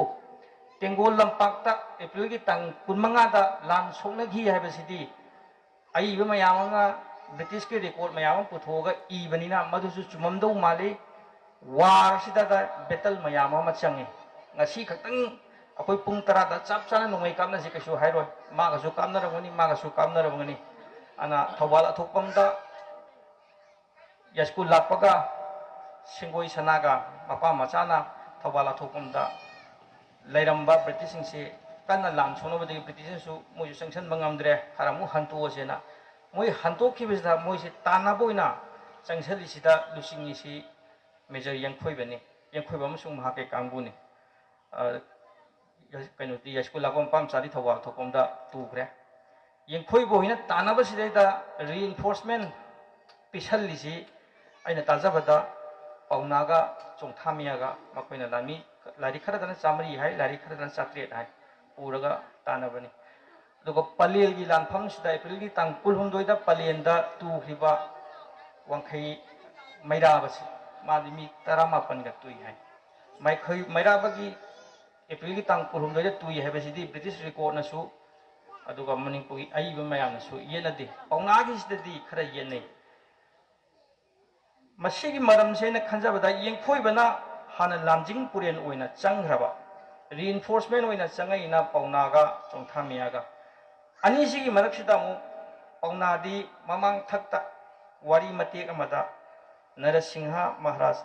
ꯆꯤꯡꯂꯦꯟ ꯅꯣꯡꯗ꯭ꯔꯦꯟ ꯈꯣꯝꯕ ꯅꯤꯡꯊꯧ ꯅꯨꯡꯁꯤꯕꯅ ꯃꯌꯥꯝꯅ ꯃꯅꯤꯄꯨꯔꯤ ꯄ꯭ꯔꯖꯥ ꯃꯌꯥꯝꯅ ꯀꯧꯅꯈꯤꯕ ꯑꯗꯨꯒꯨꯝꯕꯒꯤ ꯃꯆꯥꯅꯨꯄꯥ ꯕꯣꯔꯥꯖꯥꯎꯕꯅ ꯆꯟꯗ꯭ꯔꯀꯤꯇꯤ ꯊꯣꯛꯈ꯭ꯔꯕ ꯃꯇꯨꯡꯗ ꯃꯅꯤꯄꯨꯔꯒꯤ ꯈꯨꯕꯝꯁꯦ ꯂꯧꯅꯅꯕꯅ ꯃꯥꯅ ꯂꯥꯟ ꯇꯧꯔꯨꯕꯗꯨꯗ ꯄꯥꯎꯅꯥꯅ ꯃꯥꯒꯤ ꯃꯣꯔꯦꯜ ꯁꯄꯣꯔꯠ ꯍꯥꯏꯒꯗ꯭ꯔꯥ ꯐꯤꯖꯤꯀꯦꯜ ꯁꯄꯣꯔꯠ ꯍꯥꯏꯒꯗ꯭ꯔꯥ ꯃꯉꯣꯟꯗ ꯌꯥꯎꯔꯨꯕꯗꯒꯤ ꯅꯤꯡꯊꯧꯒꯤ ꯐꯦꯚꯔꯒꯤ ꯋꯥꯡꯃꯗ ꯂꯩꯕꯅꯤꯅ ꯑꯣꯜꯃꯣꯁ ꯃꯥꯁꯤ ꯍꯥꯎꯁ ꯑꯦꯔꯦꯁꯀꯤ ꯇꯥꯏꯞꯇ ꯌꯥꯝ ꯀꯟꯅ ꯃꯤꯒ ꯇꯣꯔꯣꯛ ꯈꯣꯟꯗꯥꯅꯍꯟꯗꯅ ꯑꯗꯨ ꯃꯁꯥꯗꯤ ꯊꯥꯡꯇꯥ ꯂꯥꯟꯒꯤ ꯕꯤꯗ꯭ꯌꯥꯁꯤꯗꯤ ꯆꯞ ꯆꯥꯅ ꯂꯩꯕꯅꯤꯅ ꯅꯤꯡꯊꯧꯒꯤ ꯃꯆꯥ ꯃꯁꯨꯁꯤꯡꯗꯨ ꯂꯥꯟꯒꯤ ꯈꯨꯠꯁꯨ ꯈꯨꯠꯂꯥꯏ ꯇꯝꯕꯤꯔꯒ ꯊꯝꯕ ꯃꯇꯝ ꯃꯥꯁꯦ ꯑꯍꯥꯟꯕꯗ ꯂꯥꯏꯔꯤꯛ ꯈꯔꯗ ꯁꯨꯕꯦꯗꯥꯔꯅ ꯊꯦꯡꯅꯖꯩ ꯑꯗꯨꯕꯨ ꯈꯣꯡꯖꯣꯝ ꯂꯥꯟꯁꯤꯗ ꯌꯦꯡꯈꯣꯏꯕꯒꯤ ꯔꯤꯏꯟꯐꯣꯔꯁꯃꯦꯟ ꯄꯤꯁꯟꯕ ꯃꯇꯝꯁꯤꯗ ꯃꯥꯁꯦ ꯃꯦꯖꯔ ꯍꯥꯏꯕ ꯐꯝꯊꯣꯟꯁꯦ ꯄꯤꯔꯒ ꯊꯥꯕꯅꯤ ꯍꯥꯏ ꯃꯩꯇ꯭ꯔꯝ ꯕꯤꯔꯅ ꯏꯕ ꯗ꯭ꯔꯃꯥꯗꯗꯤ ꯃꯦꯖꯔ ꯖꯦꯅꯔꯦꯜ ꯍꯥꯏ ꯑꯗꯨ ꯃꯦꯖꯔ ꯖꯦꯅꯔꯦꯜꯃꯛꯇꯤ ꯑꯣꯏꯔꯝꯗꯧ ꯃꯥꯟꯗꯦ ꯑꯩꯅ ꯈꯟꯖꯕꯗ ꯃꯩꯇ꯭ꯔꯝ ꯕꯤꯔꯒꯤ ꯗ꯭ꯔꯃꯥꯁꯤꯁꯨ ꯌꯥꯝ ꯀꯟꯅ ꯃꯤꯔꯥꯏꯕꯗꯤ ꯐꯠꯇꯦ ꯃꯔꯝꯗꯤ ꯃꯁꯤꯗꯒꯤꯁꯨ ꯑꯩꯈꯣꯏꯒꯤꯅ ꯂꯧꯕ ꯌꯥꯕ ꯏꯟꯐꯣꯔꯃꯦꯁꯟ ꯃꯌꯥꯝ ꯑꯃ ꯐꯪꯖꯕꯅꯤꯅ ꯌꯦꯡꯈꯣꯏꯕꯅ ꯂꯨꯆꯤꯡꯕꯁꯤꯗ ꯊꯥꯡ ꯇꯥꯒꯤ ꯂꯝꯗ ꯂꯥꯟꯒꯤ ꯂꯝꯗ ꯌꯥꯝ ꯍꯩꯁꯤꯡꯕꯗꯤ ꯄꯥꯎꯅꯥ ꯃꯅꯤꯄꯨꯔꯗ ꯁꯦꯒꯥꯏ ꯀꯥꯏꯅ ꯃꯇꯝꯗ ꯃꯃꯤꯡ ꯆꯠꯄꯅꯤꯅ ꯃꯈꯣꯏ ꯃꯁꯦꯟꯗꯁꯨ ꯑꯩꯅ ꯅꯣꯡꯃ ꯗ꯭ꯔꯃꯥ ꯑꯃ ꯌꯦꯡꯖꯈꯤꯕꯗꯁꯨ ꯑꯅꯤꯁꯤ ꯌꯥꯅꯗꯕꯒꯤ ꯑꯩꯅ ꯂꯨꯆꯤꯡꯕꯅꯤ ꯅꯪꯅ ꯂꯨꯆꯤꯡꯕꯅꯤꯅ ꯌꯦꯠꯅꯕꯒꯤ ꯈꯔ ꯎꯈꯤꯕꯗꯧꯅ ꯇꯧꯈꯤ ꯑꯉꯥꯡ ꯈꯔꯁꯨ ꯑꯣꯏꯔꯤ ꯀꯥꯎꯔꯦ ꯑꯗꯨꯗꯒꯤ ꯑꯩꯅ ꯈꯟꯖꯕꯗ ꯈꯦꯕꯁꯤꯡꯗ ꯄꯥꯎꯅꯥꯁꯤ ꯍꯥꯏꯗꯣꯛꯑꯒ ꯂꯥꯟꯖꯥꯔꯒ ꯂꯩꯕꯗ ꯕ꯭ꯔꯤꯇꯤꯁꯀ ꯊꯦꯡꯅꯔꯒ ꯃꯥꯒꯤ ꯑꯦꯄ꯭ꯔꯤꯜ ꯇꯥꯡ 12ꯗ ꯂꯥꯟ ꯁꯣꯛꯅꯔꯝꯗꯧ ꯃꯥꯜꯂꯦ ꯂꯥꯟ ꯁꯣꯛꯅꯕ ꯍꯥꯏꯕꯁꯤ ꯑꯩꯈꯣꯏꯅꯕꯨꯗꯤ ꯏꯁꯩꯗ ꯉꯁꯥꯏ ꯃꯪꯀꯥꯅꯒ ꯁꯛꯈꯤꯕꯗꯨꯗ ꯌꯥꯝ ꯐꯖꯅ ꯌꯦꯊꯥꯡ ꯑꯣꯏꯊꯥꯡ ꯄꯥꯏꯔꯒ ꯃꯥ ꯌꯦꯟꯗꯦꯝ ꯊꯔꯥꯛ ꯁꯣꯏꯕꯒꯅ ꯌꯦꯛꯅꯕꯁꯤꯡꯁꯤ ꯁꯣꯏꯊꯔꯝꯃꯤ ꯍꯥꯏ ꯑꯗꯨꯕꯨ ꯕ꯭ꯔꯤꯇꯤꯁꯀꯤ ꯔꯦꯀꯣꯔꯗꯇꯗꯤ ꯏꯄꯥ ꯏꯄꯨꯁꯤꯡꯅ ꯃꯥꯏꯊꯤꯅꯤ ꯈꯪꯅ ꯂꯥꯟ ꯁꯣꯛꯅꯈ꯭ꯔꯤꯁꯤꯡꯗꯨ ꯃꯊꯧꯅꯥꯗꯤ ꯑꯗꯨꯛꯀꯤ ꯃꯇꯤꯛ ꯂꯩꯈ꯭ꯔꯦ ꯁꯤꯡꯊꯥꯔꯤꯈꯩꯒꯤ ꯂꯣꯏꯕ ꯅꯥꯏꯔꯣꯏ ꯑꯗꯨꯕꯨ ꯕ꯭ꯔꯤꯇꯤꯁꯀꯤ ꯃꯥꯏꯀꯩꯗ ꯁꯤꯈꯤꯕꯁꯤ 4ꯅꯤ ꯍꯥꯏꯕ꯭ꯔꯥ 2ꯅꯤ ꯍꯥꯏꯕ꯭ꯔꯥ ꯑꯗꯨꯒ ꯃꯣꯏ 9 ꯁꯣꯛꯏ ꯍꯥꯏꯕ꯭ꯔꯥ ꯑꯗꯨꯃꯥꯏꯅ ꯊꯦꯡꯅꯖꯩ ꯍꯥꯏꯕꯗꯤ ꯐꯥꯏꯠꯇꯣ ꯑꯟꯏꯀ꯭ꯋꯦꯜꯅꯤ ꯅꯨꯡꯒ ꯌꯦꯔꯨꯝꯒ ꯀꯥꯎꯅꯕꯗꯧꯅ ꯅꯣꯡꯃꯩ ꯃꯁꯦꯟ ꯄꯥꯏꯅꯔꯁꯨ ꯒꯝꯚꯤꯔ ꯁꯤꯡꯍ ꯂꯦꯚꯤ 1825 ꯑꯗꯨꯋꯥꯏꯗ ꯒꯝꯚꯤꯔ ꯁꯤꯡꯍ ꯂꯦꯚꯤꯅ ꯕ꯭ꯔꯤꯇꯤꯁꯅ ꯁꯦꯝꯒꯠꯂꯝꯕꯗꯨꯗ ꯅꯣꯡꯃꯩ ꯈꯔ ꯄꯤꯈꯤꯕꯗꯣ 1891ꯗꯗꯤ ꯅꯣꯡꯃꯩꯗꯣ ꯃꯜꯂꯝꯃꯅꯤ ꯃꯔꯨꯁꯨ ꯌꯥꯝꯃꯝꯃꯔꯣꯏ ꯑꯩꯈꯣꯏꯅ ꯄꯥꯏꯕ ꯅꯣꯡꯃꯩꯗꯤ ꯃꯇꯤꯛꯁꯨ ꯆꯥꯗ꯭ꯔꯦ ꯑꯗꯨ ꯃꯣꯏꯗꯤ ꯏꯟꯗꯁꯇ꯭ꯔꯤꯌꯦꯜ ꯔꯦꯚꯣꯂꯨꯁꯟ ꯇꯧꯈ꯭ꯔꯕ ꯄ꯭ꯔꯤꯊꯤꯕꯤꯗ ꯃꯐꯝ ꯈꯨꯗꯤꯡꯃꯛꯇ ꯃꯥꯁꯇꯔ ꯑꯣꯏꯗꯨꯅ ꯂꯩꯔꯤꯕ ꯕ꯭ꯔꯤꯇꯤꯁ ꯒꯚꯔꯟꯃꯦꯟꯠꯀꯤ ꯅꯣꯡꯃꯩꯗꯨꯗꯤ ꯐꯔꯝꯒꯅꯤ ꯃꯣꯏꯅ ꯄꯥꯏꯕ ꯇꯣꯞꯇꯨꯁꯨ ꯍꯦꯟꯅ ꯃꯒꯨꯟ ꯂꯩꯔꯝꯒꯅꯤ ꯑꯩꯈꯣꯏꯗꯤ ꯂꯥꯟꯕꯟ ꯑꯃ ꯁꯥꯔꯤꯅꯤ ꯍꯥꯏꯔꯒ ꯈꯣꯡꯕꯥꯟ ꯃꯆꯥ ꯑꯃ ꯇꯧꯔꯒ ꯂꯩꯕꯥꯛꯅ ꯊꯣꯝꯀꯠꯂꯒ ꯑꯗꯨꯗ ꯂꯨꯝꯃꯒ ꯍꯦꯟ ꯇꯨ ꯍꯦꯟ ꯐꯥꯏꯠ ꯊꯥꯡꯒ ꯌꯥꯅꯕꯗꯗꯤ ꯑꯩꯈꯣই ꯉꯝꯒꯗꯧꯕ ꯑꯗꯨꯕꯨ ꯅꯣꯡꯃꯩꯒ ꯊꯥꯡꯒ ꯄꯥꯟꯅꯔꯛꯄꯗꯗꯤ ꯅꯠꯇ꯭ꯔꯒ ꯅꯣꯡꯃꯩ ꯔꯦꯟꯖ ꯇꯦꯟꯕꯗꯨꯒ ꯅꯣꯡꯃꯩ ꯔꯦꯟꯖ ꯁꯥꯡꯕꯗꯨꯒ ꯀꯥꯞꯅꯔꯛꯄꯗꯗꯤ ꯃꯤꯅ ꯑꯗꯨꯅꯕꯨ ꯑꯗꯨꯛ ꯌꯥꯝꯕ ꯃꯁꯤꯡꯗꯣ ꯁꯤꯔꯤꯅꯦꯕ ꯑꯩꯈꯣꯏꯗꯤ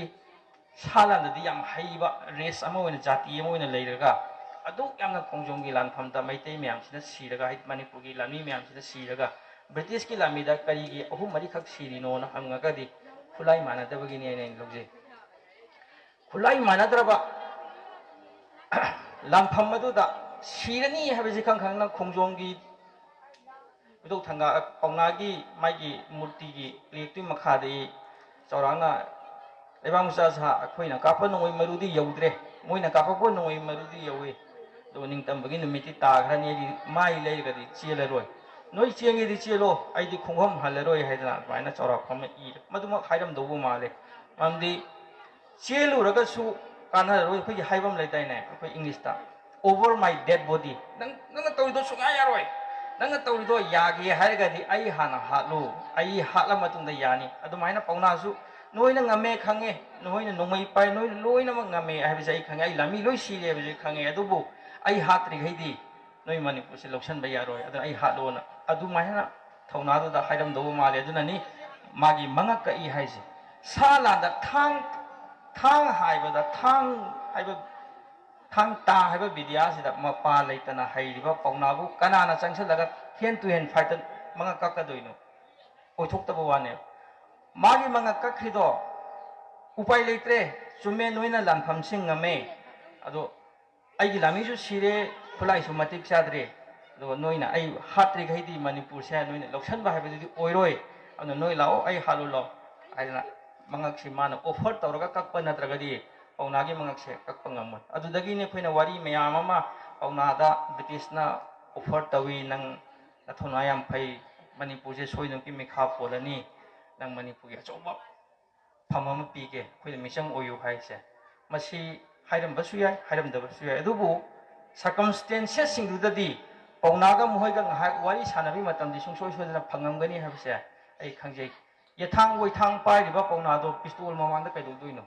kaisu ngamoi adubu mana pairiba yathang woithang dudi magi spirit tuneba magi thauna doneba magi maribak majati nungsi gibiduneba ma matamduda ningthaugi oro favor oiragasu ningthaugi damakta sona gibana oiram basu yai adubu maru oina sona gidudi mama lebak ki damakta sona gibani aine logjei 1891 gi landuda mi manga phasi tokhibe khoi wari phangjei ahambada pukamam kajau phasi tawi hai megi tang kun manga da jungi tang ohum da niranjan subeda august tang 12 da thangaga tikenda jika du october gi tang 12 da chirainaga moi manga si phasi tawre moi kunma thoyama ningthau yauna andaman nicobar da mount heret thare da mount heret mount manipur kaurani phubam sengwat kani ana sigi si khaktara paunaga khaktara adu lanphamduna aroiba lanphamnina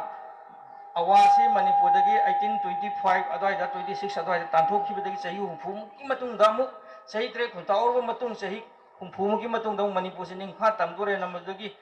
ꯑꯃꯨꯛ ꯊꯧꯅꯥ ꯐꯅ ꯊꯣꯛꯂꯛꯈꯤꯕ ꯑꯩꯈꯣꯏꯅ ꯄꯥꯕꯗ ꯃꯃꯤꯡ ꯇꯥꯖꯕ ꯍꯩꯔꯥꯡ ꯈꯣꯡꯖꯥ ꯁꯦꯡꯒꯣꯏ ꯁꯅꯥ ꯋꯥꯡꯈꯩ ꯃꯩꯔꯥꯕ ꯀꯩꯁꯥ ꯖꯃꯗꯥꯔ Khumbong major ꯑꯁꯤꯅꯆꯤꯡꯕ ꯃꯦꯖꯔꯁꯤ ꯑꯩꯈꯣꯏꯅ ꯃꯦꯟꯖꯣꯔ ꯍꯥꯏꯕ ꯃꯥꯜꯂꯦ ꯑꯗꯨꯅ ꯅꯦꯠꯇ ꯄꯥꯕ ꯃꯇꯝꯗ ꯆꯣꯡꯊꯥꯝ ꯃꯤꯌꯥ ꯃꯦꯟꯖꯣꯔꯁꯤ ꯃꯣꯏꯅ ꯃꯤꯌꯥ ꯃꯦꯟꯖꯣꯔꯥꯅ ꯃꯦꯟꯖꯣꯔꯥ MENZOURAꯅ ꯃꯦꯟꯖꯣꯔꯥꯅ ꯏꯕꯁꯦ ꯑꯩꯈꯣꯏꯅ ꯃꯃꯤꯡ ꯇꯥꯕ ꯈꯔ ꯑꯃꯁꯨꯡ ꯇꯥꯗꯕ ꯃꯌꯥꯝ ꯑꯃ ꯁꯤꯔꯅꯤ ꯈꯪꯅ ꯑꯩ ꯍꯤꯡꯉꯤꯈꯩꯗꯤ ꯑꯩꯈꯣꯏ ꯍꯤꯡꯉꯤꯈꯩꯗꯤ ꯅꯣꯏꯅ ꯃꯅꯤꯄꯨꯔ ꯂꯧꯁꯟꯕ ꯍꯥꯏꯕꯁꯦ ꯑꯣꯏꯗꯦ ꯉꯝꯃꯒꯅ ꯑꯩꯈꯣꯏ ꯍꯥꯠꯂꯨ ꯉꯝꯗ꯭ꯔꯒꯅ ꯈꯨꯡꯒꯪ ꯍꯟꯇꯣꯛꯎ ꯍꯥꯏꯗꯅ ꯁꯣꯛꯅꯈꯤꯕ ꯏꯄꯥ ꯏꯄꯨꯁꯤꯡꯗꯣ ꯑꯗꯨꯗ ꯑꯩꯈꯣꯏꯅ ꯀꯣꯛ ꯅꯣꯝꯁꯤ ꯑꯩ ꯉꯁꯤꯗꯤ ꯏꯕꯨꯙꯧ ꯄꯥꯎꯅꯥꯒꯤ ꯃꯐꯝꯁꯤꯗ ꯍꯛꯊꯦꯡꯅꯅ ꯁꯔꯨꯛ ꯌꯥꯝꯅ ꯐꯪꯖꯕꯁꯦ ꯂꯥꯏꯕꯛ ꯌꯥꯝ ꯐꯔꯦ ꯑꯗꯨꯒ ꯁꯤꯟꯕꯤ ꯂꯥꯡꯕꯤꯔꯤꯕꯁꯨ ꯍꯟꯅ ꯊꯥꯒꯠꯆꯩ ꯂꯣꯏꯅ ꯏꯅꯥꯎꯕꯤ ꯕꯤꯖꯦꯟꯕꯨꯁꯨ ꯑꯩꯅ ꯍꯟꯅ ꯊꯥꯒꯠꯆꯕꯤ ꯐꯣꯡꯗꯣꯛꯆꯔꯒ ꯉꯥꯏꯍꯥꯛꯇꯪ ꯃꯤꯌꯥꯝꯒꯤ ꯃꯇꯝ ꯂꯧꯖꯕ ꯑꯁꯤ ꯃꯇꯥꯡ ꯑꯁ꯭ꯋꯥꯏꯗ ꯇꯦꯟꯁꯤꯟꯖꯔꯦ ꯊꯥꯒꯠꯆꯔꯤ ꯏꯀꯥꯏ ꯈꯨꯝꯅꯖꯔꯤꯕ ꯒꯦꯁ ꯍꯣꯅꯔꯒꯤ ꯊꯧꯅꯥ ꯂꯦꯡꯁꯤꯟꯕꯤꯔꯤꯕ ꯃꯤꯡ ꯑꯣꯏꯅ ꯄꯜꯂꯕꯗ ꯌꯨꯝꯅꯥꯝ ꯙꯅꯦꯟꯗ꯭ꯔ ꯏꯀꯥꯏ ꯈꯨꯝꯅꯖꯔꯕꯅ ꯌꯥꯝꯅ ꯃꯔꯤꯛ ꯆꯨꯝꯂꯕ ꯃꯅꯤꯄꯨꯔꯒꯤ ꯄꯨꯋꯥꯔꯤꯒꯤ ꯇꯦꯟꯇꯛ ꯇꯦꯟꯇꯛꯄ ꯋꯥꯐꯝ ꯀꯌꯥ ꯑꯃ ꯊꯝꯕꯤꯔꯝꯕ ꯃꯊꯪ ꯑꯁꯤꯗꯤ ꯊꯣꯏꯗꯣꯛꯅ ꯏꯀꯥꯏ ꯈꯨꯝꯅꯖꯔꯤꯕ ꯉꯁꯤꯒꯤ ꯑꯁꯤꯒꯨꯝꯂꯕ 132ꯔꯛ ꯁꯨꯕ ꯏꯕꯨꯙꯧ ꯄꯥꯎꯅꯥꯒꯤ ꯑꯔꯣꯏꯕ ꯌꯥꯏꯐ ꯇꯥꯟꯈꯤꯕ 132ꯔꯛ ꯁꯨꯕ ꯅꯤꯡꯁꯤꯡ ꯊꯧꯔꯝ ꯑꯁꯤꯒꯤ ꯊꯧꯔꯝ ꯄꯔꯦꯡ ꯑꯁꯤꯃꯛꯀꯤ ꯊꯧꯔꯝ ꯃꯄꯨ ꯍꯥꯏꯕꯗꯤ ꯄ꯭ꯔꯁꯤꯗꯦꯟꯒꯤ ꯊꯧꯔꯝꯗ ꯂꯦꯡꯁꯤꯟꯕꯤꯔꯤꯕ ꯑꯗꯨꯒ ꯁꯤꯟꯖ ꯂꯥꯡꯖꯔꯤꯕ ꯀꯃꯤꯇꯤꯒꯤꯁꯨ ꯄ꯭ꯔꯁꯤꯗꯦꯟ ꯑꯣꯏꯕꯤꯔꯤꯕ ꯏꯌꯥꯝꯕꯕꯨ ꯋꯥꯍꯩ 5-10ꯗꯪ ꯄ꯭ꯔꯁꯤꯗꯦꯟꯒꯤ ꯑꯣꯏꯕ ꯋꯥꯔꯣꯜ ꯊꯝꯕꯤꯅꯅꯕ ꯅꯣꯛꯆꯔꯤ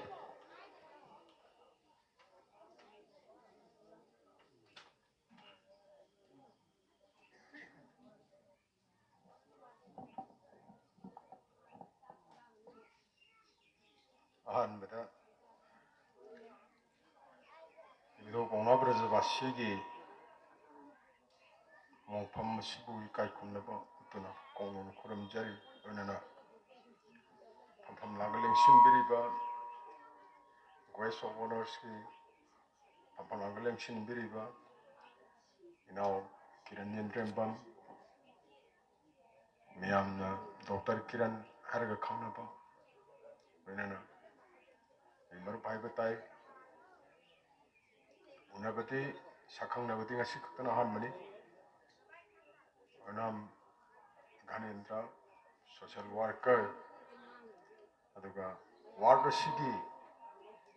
member wena thopu biramba ayinau tajamat hanamuktada kaikna buchari loinana Leikai city thado hendongna kai kumna bramatik charba ifaiton imaibel loinana mangda uriba ekhoigi Arapti Leikai junior high school ki oja sing aduga sai su satra satri sing loinana topuma pham atopuma pham sinagi lengbirepa pai tarabu subna koknona kai khunu buchari ai yam sangang jeroi Leikai sigi mihut amaga oiba aduga asi sinja langjariba Paona Mongpham Protection and Celebration Committee gi president mo oijabaga ai yam sang haijaroi mate kitang president census ki mangoinana thamjage punama warau biroi ngakhtang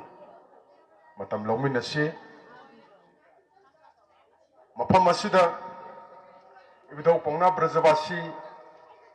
karamai tawdana poraga kanana poloi khrino haidana sapchan hangbiragadi madugi paukhumdu nongma matang chaba madai matik chana pijage madugi proof hujiksu mathang suthang yaina tambiramba pauro isai mayam ama lairiba sigumna ipagi pokpa ipuduna ipada libiramba ipududa mu ibudhauduna libiramba mathang ngasi phawbasu aigi haktak phawasida aibu pokpa ipana libiramba warirol mayam ama lairi asai ꯑꯩꯈꯣꯏꯒꯤ social ꯑꯦꯛꯇꯤꯚꯤꯁ ꯅꯝ ꯙꯔꯃꯦꯟꯗ꯭ꯔꯅ ꯄꯟꯕꯤꯔꯝꯕꯗꯃꯛ ꯌꯥꯝꯅ ꯆꯨꯝꯃꯦ ꯍꯥꯏꯖꯒꯦ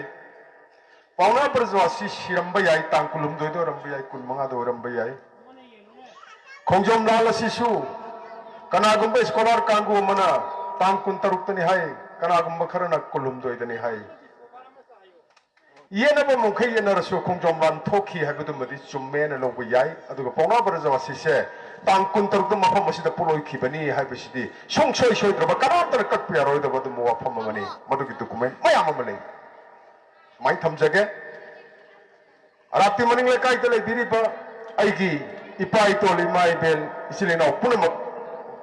ꯃꯇꯝ ꯁꯥꯡꯅꯗꯒꯤ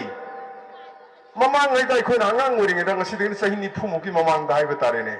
ꯈꯔꯒ ꯋꯥꯈꯜ ꯇꯥꯔꯛꯄ ꯃꯇꯝ ꯑꯗꯨꯋꯥꯏꯗ ꯄꯥꯎꯅꯝꯒꯤ ꯃꯤꯑꯣꯏ ꯈꯔꯒ ꯍꯦꯛ ꯂꯥꯛꯑꯒ ꯑꯩꯈꯣꯏ ꯂꯩꯀꯥꯏꯁꯤꯗ ꯂꯩꯕ ꯅꯍꯥꯔꯣꯟꯁꯤꯡ ꯈꯔ ꯀ꯭ꯂꯕꯀꯤ ꯑꯣꯏꯕ ꯌꯥꯏ ꯅꯠꯇ꯭ꯔꯒꯅ ꯂꯩꯀꯥꯏꯒꯤ ꯃꯩꯔꯥ ꯄꯥꯏꯕꯤ ꯅꯠꯇ꯭ꯔꯒꯅ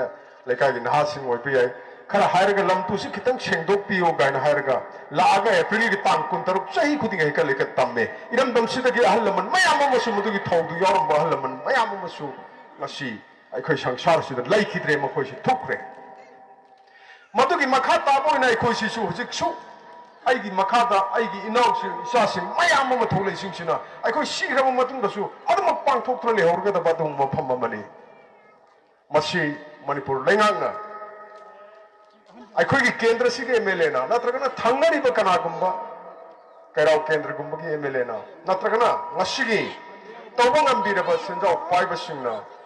ꯃꯁꯤ ꯀꯔꯤꯒꯨꯝꯕ ꯏꯁꯇꯦꯆꯨ ꯃꯆꯥ ꯑꯃꯈꯛꯇꯁꯨ ꯊꯝꯕꯤꯔꯒꯗꯤ ꯑꯩꯈꯣꯏꯅ ꯁꯤꯡꯖ ꯂꯥꯡꯖꯕꯁꯤꯗ ꯌꯥꯝꯅ ꯍꯦꯟꯅ ꯅꯨꯡꯉꯥꯏꯒꯗꯕꯅꯤ ꯑꯗꯨꯕꯨ ꯃꯗꯨ ꯉꯁꯤ ꯐꯥꯎꯕ ꯂꯩꯉꯥꯛꯀꯤ ꯃꯥꯏꯀꯩꯗꯒꯤꯁꯨ ꯊꯝꯕꯤꯒꯦ ꯑꯩꯈꯣꯏ ꯁꯥꯕꯤꯒꯦ ꯈꯣꯠꯄꯤꯒꯦꯅ ꯃꯌꯥꯝ ꯑꯃ ꯂꯥꯛꯈ꯭ꯔꯦ ꯃꯃꯥꯡꯗ ꯉꯁꯤꯒꯤ ꯊꯧꯔꯝ ꯑꯁꯤꯒꯤ ꯃꯥꯡꯑꯣꯏꯅꯅ ꯉꯁꯤꯃꯛ ꯔꯥꯖ꯭ꯌ ꯁꯚꯥꯒꯤ MP ꯑꯣꯏꯕꯤꯔꯤꯕ ꯏꯅꯤꯡꯊꯧ ꯂꯩꯁꯦꯝꯕ ꯁꯅꯥꯖꯥꯎꯕ ꯂꯥꯛꯄꯤꯔꯝꯃꯤ ꯃꯇꯝ ꯑꯃꯗꯁꯨ ꯁꯦꯝꯒꯠ ꯁꯥꯒꯠꯅꯕꯒꯤ ꯄ꯭ꯔꯣꯄꯣꯖꯦꯜ ꯑꯃ ꯑꯩꯈꯣꯏꯗꯁꯨ ꯊꯥꯖꯕ ꯄꯤꯔꯝꯃꯤ ꯍꯥꯏꯕ ꯇꯥꯏ ꯑꯣꯅꯔꯦꯕꯜ ꯆꯤꯐ ꯃꯤꯅꯤꯁꯇꯔ ꯐꯥꯎꯕꯗ ꯃꯥ ꯐꯖꯅ ꯍꯥꯏꯔꯒ ꯃꯁꯤ ꯀꯟꯚꯤꯟꯁ ꯇꯧꯔꯒ ꯃꯁꯤ ꯁꯦꯝꯒꯠ ꯁꯥꯒꯠꯅꯕꯒꯤ ꯑꯩ ꯄꯨꯈꯠꯆꯒꯦ ꯀꯥꯏꯅ ꯌꯥꯝ ꯀꯟꯅ ꯍꯥꯏꯕꯤꯔꯝꯃꯤ ꯌꯥꯝ ꯊꯥꯒꯠꯅꯤꯡꯉꯥꯏꯅꯤ ꯑꯗꯨꯕꯨ ꯅꯤꯡꯊꯧ ꯁꯦꯝꯃꯤ ꯍꯥꯏꯕꯒꯤꯗꯃꯛ ꯅꯤꯡꯊꯧ ꯁꯦꯝꯕ ꯌꯥꯎꯏ ꯍꯥꯏꯕꯒꯤꯗꯃꯛ ꯏꯕꯨꯙꯧ ꯄꯥꯎꯅꯥ ꯑꯁꯤ ꯆꯍꯤ ꯃꯇꯝ ꯈꯔ ꯁꯥꯡꯅ ꯑꯋꯥꯐꯝꯗ ꯊꯝꯕ ꯂꯥꯟ ꯂꯥꯛꯑꯕ ꯃꯇꯨꯡ ꯉꯥꯛꯄ ꯉꯝꯃꯔꯣꯏꯗꯕ ꯃꯇꯝꯗꯨꯗ ꯏꯕꯨꯙꯧ ꯄꯥꯎꯅꯥ ꯑꯁꯤ ꯖꯦꯜꯗꯒꯤ ꯂꯧꯊꯣꯛꯑꯀꯥꯟꯗ ꯃꯦꯖꯔ ꯍꯥꯏꯕ ꯐꯝ ꯃꯆꯥ ꯄꯤꯛꯈ꯭ꯔꯕ ꯃꯦꯖꯔ ꯍꯥꯏꯕ ꯐꯝ ꯃꯆꯥꯗꯨ ꯊꯥꯞꯄꯤꯔꯒ ꯂꯥꯟꯐꯝꯅ ꯅꯪꯅ ꯊꯋꯥꯏ ꯃꯥꯡꯔꯣꯅ ꯊꯥꯕ ꯑꯗꯨꯒꯨꯝꯕ RK ꯁꯤꯡꯒꯤ ꯅꯠꯇ꯭ꯔꯒ ꯅꯤꯡꯊꯧ ꯃꯆꯥꯁꯤꯡꯒꯤ ꯃꯥꯟꯅꯗꯕ ꯃꯤꯠꯌꯦꯡꯗꯨꯗ ꯂꯩꯕꯥꯛꯀꯤꯅꯤꯀꯣ ꯍꯥꯏꯕ ꯋꯥꯈꯜ ꯈꯜꯂꯨꯔꯀꯥꯟꯗ ꯏꯕꯨꯙꯧ ꯄꯥꯎꯅꯥꯅꯗꯤ ꯂꯥꯟꯊꯦꯡꯅꯈꯤꯕ ꯑꯗꯨꯕꯨ ꯁꯤꯔꯝꯗꯥꯏꯗꯨꯗ ꯕꯣꯝ ꯈꯔ ꯇꯣꯞ ꯈꯔ ꯄꯤꯔꯛꯎ ꯍꯥꯏꯕꯐꯥꯎꯗ ꯄꯤꯔꯛꯈꯤꯗꯅ ꯂꯩꯕ ꯑꯗꯨꯒꯨꯝꯕ ꯄꯣꯠꯁꯛ ꯑꯃꯗꯣ ꯑꯩꯈꯣꯏ ꯉꯁꯤ ꯄꯦꯟꯗꯗꯅ ꯂꯩꯕꯗꯨꯅꯤ ꯅꯤꯡꯁꯤꯡꯕ ꯌꯥꯏ ꯃꯆꯤꯟ ꯃꯅꯥꯎꯁꯤꯡ ꯍꯥꯠꯅ ꯁꯨꯅꯔꯒ ꯀꯣꯅꯨꯡ ꯃꯅꯨꯡꯗ ꯂꯩꯉꯥꯛ ꯁꯥꯁꯟ ꯄꯥꯏꯕ ꯃꯨꯟꯅꯔꯒ ꯅꯤꯡꯊꯧ ꯑꯣꯏꯕꯒꯤ ꯐꯝ ꯃꯨꯟꯅꯅꯤꯡꯉꯒ मसिन मनाव Sindhu खनरक्तन मदुगी मायोनौ ngamdrakana amana British sala wakatlure amana somda ningthong oihore मसिन मनाव खनाबगी हातोकपदुगी हातोकनबगी खुदोंग चाब लौरकांदा British na Manipur si lokshannabagi damak khong thanjarpa matamdadi maitegi ipaipu maitai pangalgi ipaipu singlingi ipaipu mayam ama victim oihalaga lanpamda mathai mahan kibaduni ngasi April tang taruk ya school lakpa sangkwa ya school lakpa hai tare ne sangkwa ya school lakpa ga ruga machai bungo singlen sengoi sana mayam sana na ruga sukhang nei madu lai khidabagi mongpham du dai samak se lai katpa chali matam du da akhoi gi mayam na retired Colonel RK Rajendro hai rakhang na bai ana human right ki activist weramba mama samak su yauna imai bel mayam am ga lai kat asigum mongpham masidi sahi sama kunthama phe khak ngai ri ba sikiba ai gi ipa gi mathang de ipu gi mathang de ibudhou duna mafam masida lawru da pawa ba matam do khangau ba mi sing duna liram ba wari khoi su sing na kong ki tarim ni ne inang na ba po ne ba aduga somdana sahi lising ani henbagi puari lising ahum henbagi manga henbagi moria fawal chage ning thau kang bagi history mayam ama nainarga lerga sai sam kuntra mathoi khat ngari bu mongpham masibudi ngasigi lengang na su miyam na su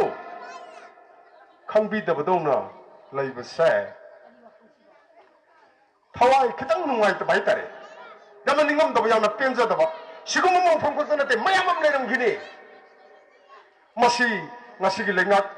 pai bi riba lengak loising na kuma thibira kanda ꯑꯩꯈꯣꯏꯒꯤ ꯃꯅꯤꯄꯨꯔꯒꯤ ꯃꯐꯝꯗ ꯂꯩꯔꯤꯕ ꯀꯔꯝꯕ ꯃꯐꯝꯗ ꯑꯩꯈꯣꯏꯒꯤ ꯑꯊꯧꯕ ꯑꯀꯜ ꯑꯊꯧ ꯀꯅꯥ ꯁꯤꯈꯤ ꯀꯔꯝꯕ ꯃꯐꯝꯗꯅ ꯑꯩꯈꯣꯏꯒꯤ ꯃꯔꯨꯑꯣꯏꯕ ꯂꯥꯏꯐꯝ ꯀꯌꯥ ꯂꯩ ꯀꯗꯥꯏꯗꯅ ꯑꯩꯈꯣꯏꯒꯤ ꯃꯤꯁꯤꯡꯁꯤ ꯇꯥꯔꯤ ꯃꯅꯤꯄꯨꯔꯒꯤꯇ ꯅꯠꯇꯅ ꯄ꯭ꯔꯤꯊꯤꯕꯤꯒꯤ ꯃꯐꯝ ꯈꯨꯗꯤꯡꯃꯛꯇ ꯑꯩꯈꯣꯏ ꯃꯩꯇꯩ ꯍꯥꯏꯕ ꯖꯥꯇꯤꯁꯤ ꯂꯩꯔꯤꯕꯒꯦ ꯍꯥꯏꯅ ꯀꯣꯏꯊꯤ ꯊꯤꯕꯒꯤ ꯃꯍꯨꯠꯇ ꯑꯩꯈꯣꯏꯒꯤ ꯆꯠꯅꯕꯤꯁꯦ ꯁꯨꯝ ꯃꯥꯡꯍꯟꯈ꯭ꯔꯒ ꯃꯩꯇꯩ ꯍꯥꯏꯕ ꯈꯨꯟꯅꯥꯏꯁꯤ ꯃꯨꯠꯊꯠꯅꯕ ꯍꯧꯖꯤꯛꯀꯤ ꯑꯀꯟꯕ ꯈꯣꯡꯖꯪ ꯑꯃ ꯃꯄꯥꯟꯂꯣꯝꯗꯒꯤ ꯑꯣꯏꯕ ꯁꯥꯐꯨ ꯀꯌꯥ ꯂꯥꯛꯂꯤꯕꯒꯤ ꯄꯥꯎ ꯂꯩ ꯃꯁꯤ ꯑꯩ ꯃꯔꯤ ꯂꯩꯅꯗꯅ 나코이는 뺀다버기 하이버니 미암 따비리 비싱는 ꯉꯥꯛꯄꯤꯒꯅꯤ ꯑꯗꯨꯒ ꯊꯣꯏꯗꯣꯛꯅ ꯈꯪꯍꯩꯔꯕ ꯑꯩꯒꯤ ꯏꯅꯥꯎ ꯗꯣꯛꯇꯔ ꯌꯥꯎꯔꯤ ꯍꯦꯟꯅ ꯈꯪꯍꯩꯕ ꯔꯤꯁꯔꯁ ꯃꯌꯥꯝ ꯑꯃ ꯇꯧꯕ ꯂꯥꯏꯔꯤꯛ ꯂꯥꯏꯁꯨ ꯄꯥꯕꯗ ꯃꯤꯌꯥꯝꯗ ꯑꯦꯋꯥꯔꯅꯦꯁ ꯇꯧꯕꯗ ꯀꯣꯏꯆꯠ ꯆꯠꯂꯤꯕ ꯃꯇꯝ ꯃꯥꯡꯅ ꯑꯗꯩ ꯍꯟꯗꯣꯛꯇꯅ ꯋꯥ ꯍꯦꯟꯅ ꯉꯥꯡꯕꯒꯤꯗꯃꯛ ꯃꯥꯒꯤ ꯊꯣꯡꯒꯥꯟꯗ ꯐꯥꯎꯕ ꯅꯣꯡꯃꯩ ꯀꯥꯞꯁꯤꯜꯂꯝꯕꯒꯤ ꯋꯥꯊꯣꯛ ꯍꯧꯖꯤꯛ ꯐꯥꯎꯕ ꯂꯣꯏꯗ꯭ꯔꯤꯕꯅꯤ ꯌꯥꯝ ꯀꯥ ꯍꯦꯟꯅ ꯉꯥꯡꯖꯔꯣꯏ ꯑꯩ ꯉꯁꯤ ꯂꯦꯡꯕꯤꯔꯛꯏꯕ ꯏꯄꯥ ꯏꯇꯣꯜ ꯏꯆꯤꯜ ꯏꯅꯥꯎ ꯃꯔꯨꯞ ꯃꯄꯥꯡ ꯄꯨꯝꯅꯃꯛꯅ ꯑꯗꯨꯒ ꯉꯁꯤ ꯒ꯭ꯔꯦꯁ ꯑꯣꯏꯕꯤꯔꯤꯕꯁꯤꯡꯅꯁꯨ ꯃꯇꯦꯡ ꯄꯥꯡꯕꯤꯌꯨ ꯉꯁꯥꯏ ꯏꯅꯥꯎ ꯇꯥꯖꯃꯅ ꯃꯁꯤ ꯁꯦꯝꯒꯠ ꯁꯥꯒꯠꯄ ꯃꯇꯝꯗ ꯑꯩ ꯑꯉꯝꯕ ꯊꯧꯗꯥꯡ ꯂꯧꯖꯒꯦꯅ ꯇꯥꯛꯄꯤꯔꯝꯕ ꯑꯩ ꯌꯥꯝ ꯅꯨꯡꯉꯥꯏ ꯑꯗꯨ ꯊꯣꯏꯗꯣꯛꯅ ꯉꯁꯤ ꯑꯁꯤ ꯑꯩꯈꯣꯏꯒꯤ ꯏꯔꯝꯗꯝ ꯂꯩꯀꯥꯏ ꯑꯁꯤꯒꯤ ꯑꯩꯈꯣꯏꯒꯤ ꯀꯦꯟꯗ꯭ꯔ ꯑꯁꯤꯒꯤ ꯍꯥꯟꯅꯁꯨ ꯃꯤꯅꯤꯁꯇꯔ ꯑꯣꯏꯕꯤꯈ꯭ꯔꯕ ꯍꯧꯖꯤꯛꯃꯛꯁꯨ MLA होइदना मियामन वोट हेन पीदना काखरबा ऑनरेबल MLA आइगी दिनाउनी हाइबताई युम सुनंगना लेबनी महाक्तो अखोना ग्रेस होय बिनबा अदुगा केराव केंद्र की MLA ऑनरेबल MLA रामेश्वर को मबानी से अखोना मफम असिदा पुन्ना फमन जरगा मखोयनी की मियंग मखादा मफम असे खितंग सेमगत सागत पिरकनी हाइबगी थाजबदुदा अखोय मंगोंद पाउजेन पिजरुबनी अदबु करिगंबा असिन बखर लैब माली आई मथंग दे यावजरगे हंतक सिमदी आई संग्रे नमितसे थबक लैरे हादन ताकपिरे याम नुंगाइजे अदबु हुजे अखोय मफम असिद फंबिरिबा तिनबिरिबा मरमोपां खुदिमक्ता इपाइतोन खुदिमक्ता थमजनिंग वफमदे मसिगी कमिटी मोजिक पाउना मोंगफम प्रोटेक्शन एंड सेलिब्रेशन कमिटी हरिबसिदा इदे कायसिगी युम खुदिमकी मी मम यावबियो मपुंग फाना तुंगी जेनरेशन न खंगौना बकरिगम पोसो अमदि थनमसी मतमददा मणिपुर अपुनमदा लेबिरिबा सिविल सोसाइटी मयामसु खोमजिन जरगा पुन्न मफम मोसिदा थबक तौमिनरगा अचौबा स्टेट की थाते पांथोक फंक्शन मोहन नबगिदमक सिंजन लांगजबदुदा थौदांग याबियो आइखोइसु सिंजक लांगजबदुदा थौदांग याजगे आइखोइ तुंग चचगे कनागुंबा हेन थवाय यावबा मतिंग लेना चेनबि निंबा लैरगदि हौजे इसामनो ओइजरिबा फम मसि लौबियो आइ ऑफर तौजगे अदुगा पुनमक्सि सिनरगा मदुदा आइखोइगी मफम मसि अमतंग सेंबा सागत मिनबगी ताजादा लौमिनसि अदुगा ग्रेस होइबिरिबा ngasi pambiriba singhi lam kitang lappanina yam sangna sungangjararoy loisinjage aduga thang tagi kumai matik ama khatang yengminara koi pothamina si purma puma tangsi tension jabagalo khurumjari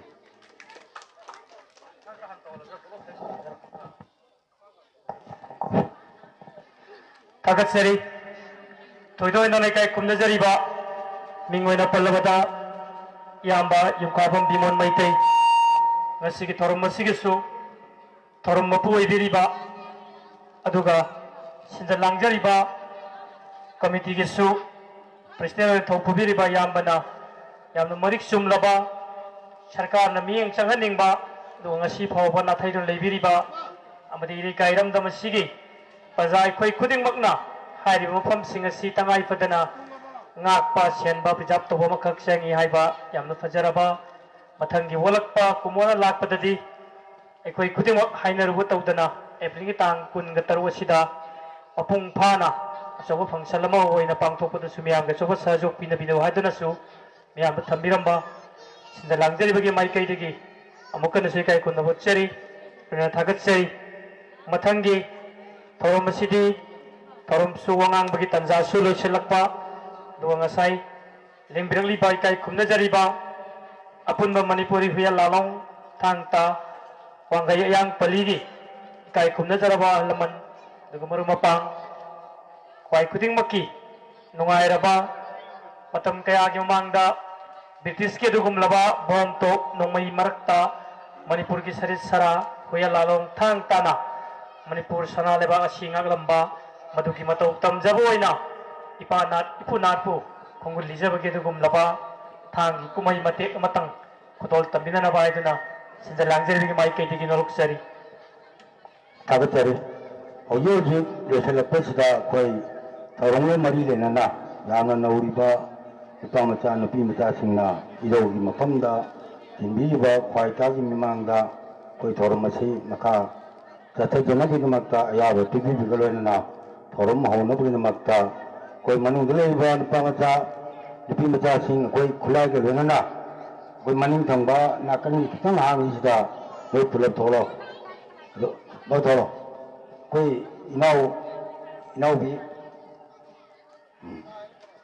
Ojeji matamsi koi saduko sai lene nana noi leiba tiliba alamal lagi masagar ba mai bel telche kwai taragi mumang da koi jogi togal si mapung pana pangthok nogi makta koi tantabale tana tholo ne khudi khula le paro si kitang la pe da mani thangba nakal sida thamma si duga matang tathana na ba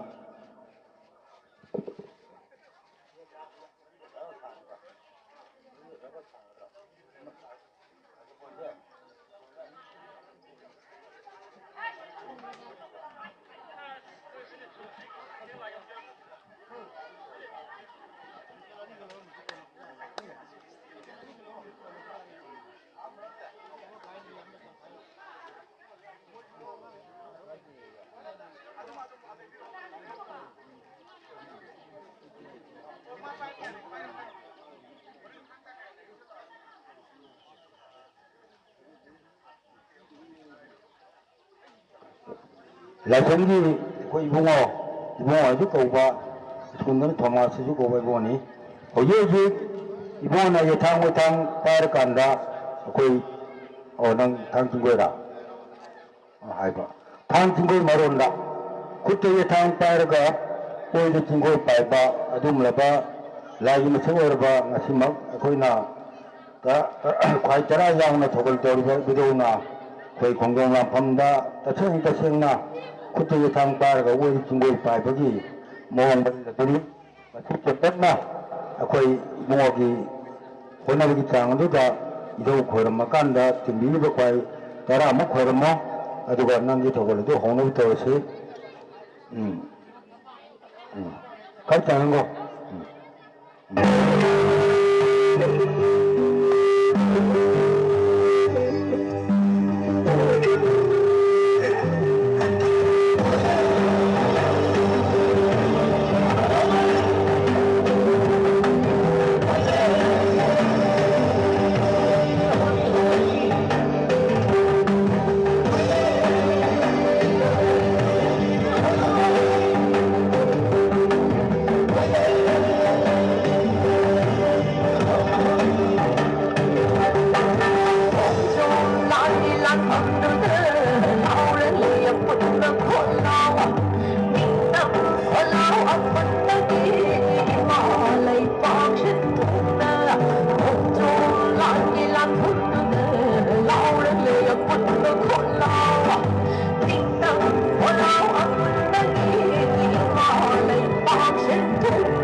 Mathou ko senjuri besi ko ipa mata da jai kitang le chalakpa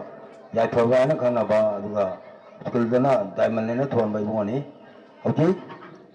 atu matam da bona ko idok da wakal leitana adana khorma kanda ko alaman khwai tarabu phachi ta chi tham kanda idogi thawal tono bi makta ko senjuri ban pa mata chi ibongo yai phaba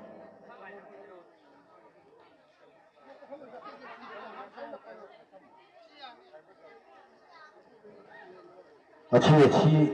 yang nama pung apa tu doang doang na kan nama numit nama wewe ya beli cang tu. Kali kasi matang tahu ba, adigi hongtong ni ya terba matang di tu kita kar laksan boleh na, kau angan bayu tu budu da, kau ngai cah gitu. Aku ya pun belum nak kanjeng besi saya, aku di orang ini ba na mana pang na, pada gua kalau dia kau jahat na pau dun lagi ba. Kemana tu kami jauh sih. Aku nak tang ta na hari kanda. Malam dah yang sita nak khiba. Jauh pun kunai maga tenang gaya nak kan ni koi pai tu sina. Sarung dia yom benong sama na. Kamu tu nak thado kerkanda. Yang tu ni singai woi ba. Kesin jengda, aina nangis di na nangi matam launi, nangi makadun jasa bayar.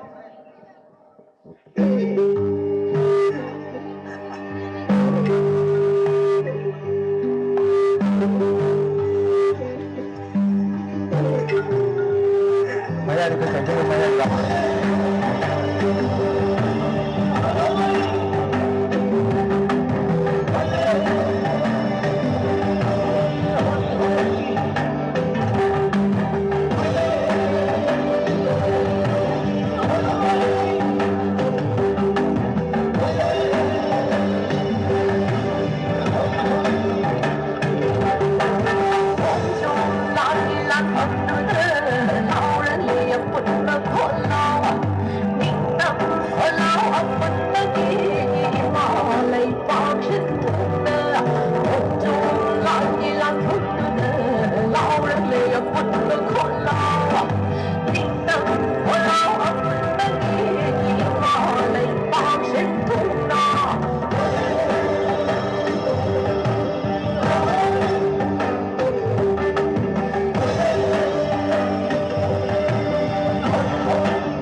Mathangda koi yamna nauribi chanapi sunipi aitare thoina koi yethang otang ki thobalasi amuk tawjaragani jangalo jangalo marak charak siyati amada idokda thanglo nu khorama ali tiliba alamal lai masagorba anjing timiri bukhai tara dangang nolam khoramba thang aibadane mayai da phajana hayo matai da thorkono mayai da phajana katkadam Ari yang betul mengarani, nasa betul mengarani.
Aroiba ahamba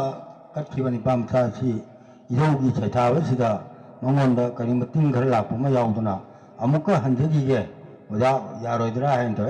yam pare ko si ngasi ni yukar soliya na koi imungo jong taga andan jage na koi kwaitara ge aroiba na ya blogeri bolan tangelo ya chobo thomas mai sana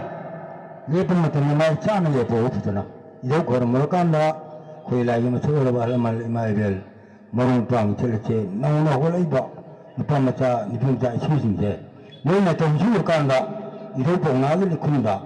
그 당던 맛이 다도 보야지 당시도 거기까지 야오리 레시면 야오리 랭아원 야오리 득시론 야오리 랭인디 야오리 이나 무슨 덕치가 직권 말체 이도기네요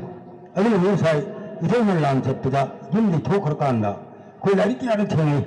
고빈대자 마tam이 고빈대 양 깔링이 마tam이 고빈이 야이퍼린데 오래니 허지 나로는 하이니 아치 마tam이다 이동이가 앞부분이 야이퍼리 이동 바꾸는 야이퍼리가 랑행 감동 말이야 아주 마tam이 레나 아무데나 지방에 이동은 너무 그 도장이 본 날이 마차 좀 당도록 보시자 틀머리시 마늘 랑펑턱 간다 아차이 고왕의 몽pham 하이 그래 이동 부분 하니까 많이 오래 이노 마기 발론다 마부 혼다 마부 아무리 마탕 락보다 봉나 부부이바 이부 이마 봉나기 비노 이마시도 가만히 되고 이노 아코나 느끼다 아운 때 거기 아운 포시 그라이브 노가이지 이래 봉나 어디 비도구나 하나 강하네요 마이테 리싱을 저렇게 숨문다론지 깔을 나쁘네요 아주 능아시 나걸 피에나 거기 하려면 게 아닌 힘들이 이제 아니 나름도 앞에 그냥 농아이나 바는 번데버니 마tam이다 이마시 울레이바 봉나 이부도 봉나기 이마다 울레이바 나걸 피에서 이동 봉나하고 복보다 야리바 피두나 떼버 나걸레스 아사이 윤발론다 거기 가양원에다 다 거기 공갈락바 다양반 야옥을 락바시다 마마 바는데 호르간다 다kum부다 mënda 하프간다 아운 피에 누울 뻔해고 hay 마tam마다 너는 파리모 이슈 파리모 살았고 마tam다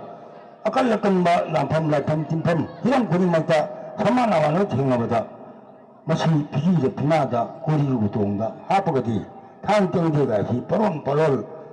파전나 거의 와리 리베레오자 파오파오 생나 모이나 라이트 방자고 와리 구타니고 아제리제 어른 마tam마이가 이도시나 람정이나 공동지다 와큰 많아져서 가르가 람버리 홍리 홍리 파자바 이동을 도로비 두가를 간다 레몬도 공도로 송지가 나가 보이구나 와칼 컨텐츠 기는 해만 기지나 이동 더저버 와칼 더저버 lokhingi mangan 기가시 혹시 거의 코로나 더워 땀이나 봐 아차이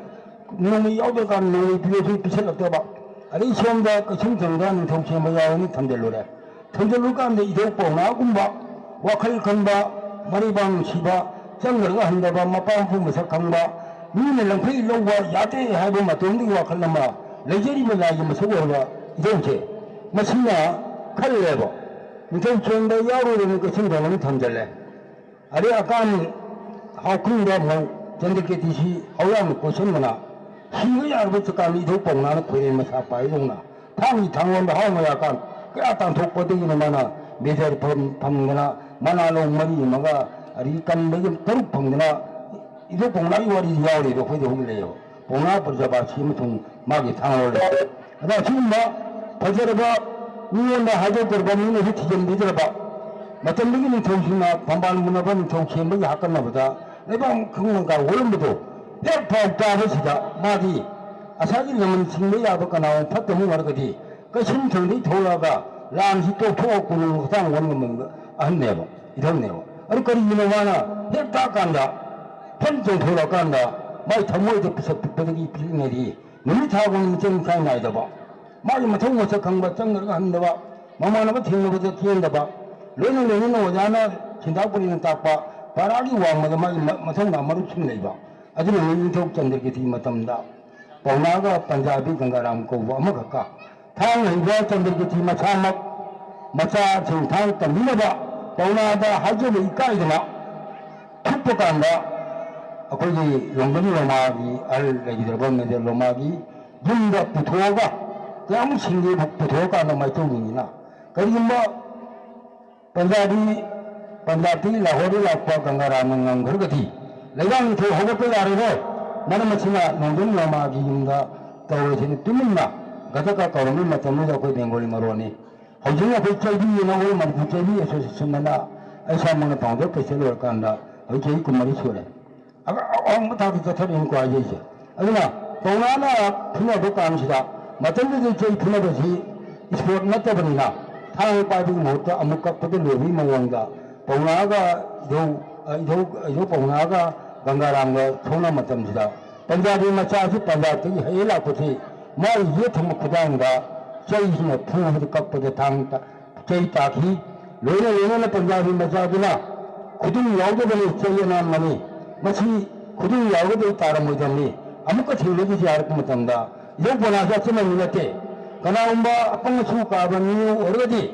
नंग असिंबा थांग ओरगदी न खुद खुदी ये दुख के लबनेबा अदुना नंग न थौना लेबनी palm ओरगदी लामफमजी नंगी थांग लोना पारो अदुगा अमु मचांग यंग जायकांदा पंजाबी मचासी इकायनो थादोखबी वारी परिणाम फजब लई मरमसिन इदौना कसिम थंदे लेंथोआ कांदा 원실 내가 부부야 더모 그미 얼마거디 인생 맞자마야 니 착하이 야보네 뭐 아주 이동을 갈래 남전 마시다 아 거기 봐 잘 맞았다 알jel리 이도 뽕나 이 뽕나 여기 그 정도로 독립이다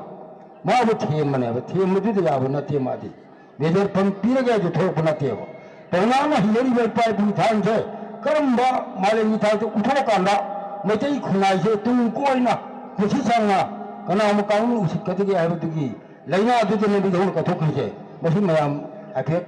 아니 딱서버는 저기 와칼로니 ям 좀바 망원다 머리방 기분을 넘바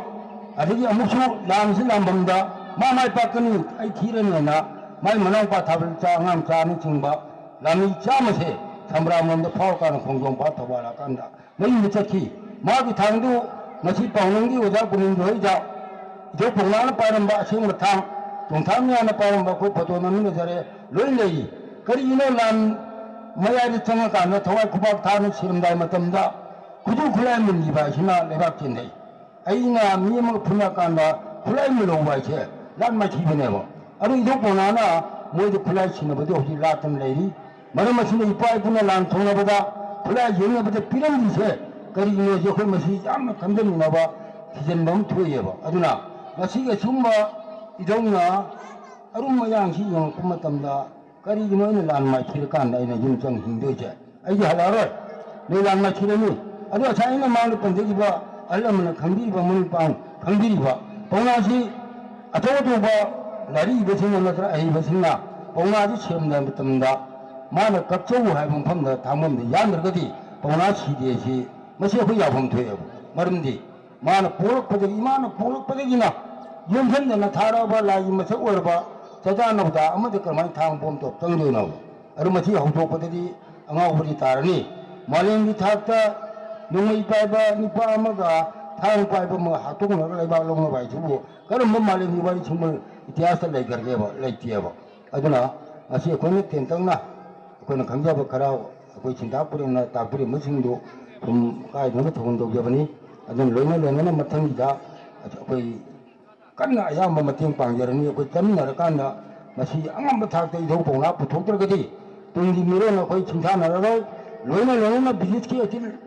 아tin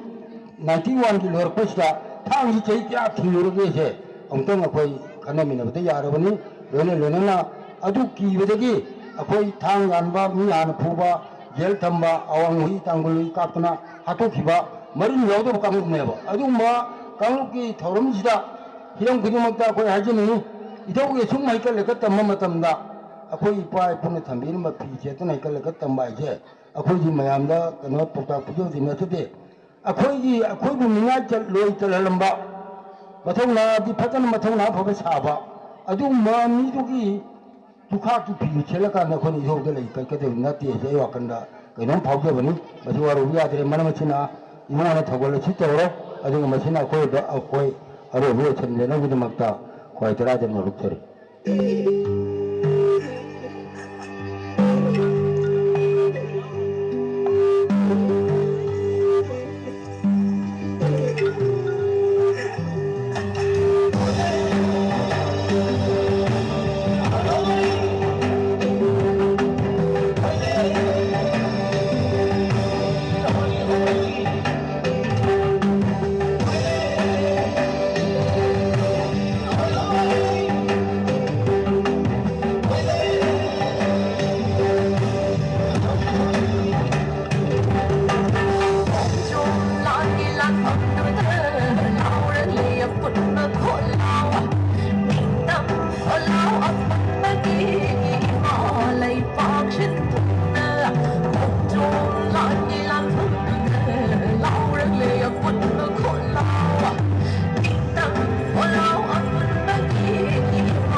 Nasi Ebudhou sama kunthar meruk coba mapok kuman di Aroiba thormda ko yai pabun uliba thang asina Aroiba jarkanda indiriba lagi masawal baramal imaibe marung pang chelche nauna goliba jai chupno tadi kaina nagaya thani jer tagasari thoidona Leikai khumnajariba apunba Manipur helalong thang tagi nungsijaraba isa sing chalsingna Ebudhou ge sigumlaba chama kunthama thorak suba Ningsing Numit ki palol asida Ebudhou da thogol utpiramba sanjalangde mai kai degi kai khumnaba mari thagar phongdoksari oina ngasi ge sigumlaba chama ga kunthraga ma thorak suba athauba Ebudhou Paona Brajabashi gi Ningsing kumon thoramasi gi ayuk angan badagi hauna ngasi ge thenglabsu thengna asi phauba sisa langjarbi mai kai degi haijarubada harau harauna leba ke sobo thogai kaya mari sage sobo thogai kaya butungoi naridna ngasi gi tais lengsin diriba amom toina ming panjadaga supuno pu subsan jaraga sinja langjarbi mai kai degi ngasi gi phangsalasi matam chana hoba madi loi ho yobi bogi damakta sinja langjarbi mai kai degi ngam khai leida thakada phongdoksari adugo loinana ayu angan badagi hauna isagi no magi sintha kaithok piduna sagani thakani haibo kaurduna miyam gi damak kathok piram laba lusing purel sigi Ningsing tharama sibu yaw daba yadi haiduna ayuk tegi wana hona diriba Leikai sigi halaman imaindon na sankiton gi palapuna makpasu sinja langjari bigi mai kai digi noruk sar ikai kundu sari luna na tawan ba civil organization kaya dagi lengbirang liba amadigi kanglai ba si tongan umphom kaya dagi lengbirak tuna ngasi gi thoromo sibu mapung pana matam chana hobada madi loi phoba yawbirak liba puna makpo senja langjari bagi mai kai dagi ngamkai da thakal phondok sari luna na ngasi gi thoromo sigi print media gi thogai lobiriba kai kunna jarba tongan ba social media gi kai kumna jaba puna mo pasu sinja langjai bagi mai kai degi hanna na thakar phongdok sabaguluna na kai kumna bu sabaguluna na ngasige sigum laba sama ko kontra ga mathorak suba lusing puren Ebudhou Paona Brajabashi gi Aroiba Mathou mangan Pangthokkhiba yungkhaiba miden lilong Arapti gi Mongpham masida Pangthokkhiba thoram masi lakadoriba mathangi kumon sama ko kontra ga ni thorak suba kumon dadi miyamna shai shana asoba thawai du longmin si adina senjal langjari bisingi mai kai degi punamaki Mongpham dei kong non jabaguluna na basigi lengshin diriba live rujongi masawara ba alaman amari dai selection diriba akhoi sawaga yaba ido ido ante ya bugarana ido ya ya ru kya undu ka bi gino ko photon da log ge mayam ga sawaga yaba lojaraga ngasigi thoramasi matang asida sumak tension jare punamakta gi kaina ya thangni jari thank you all punabere su pinabere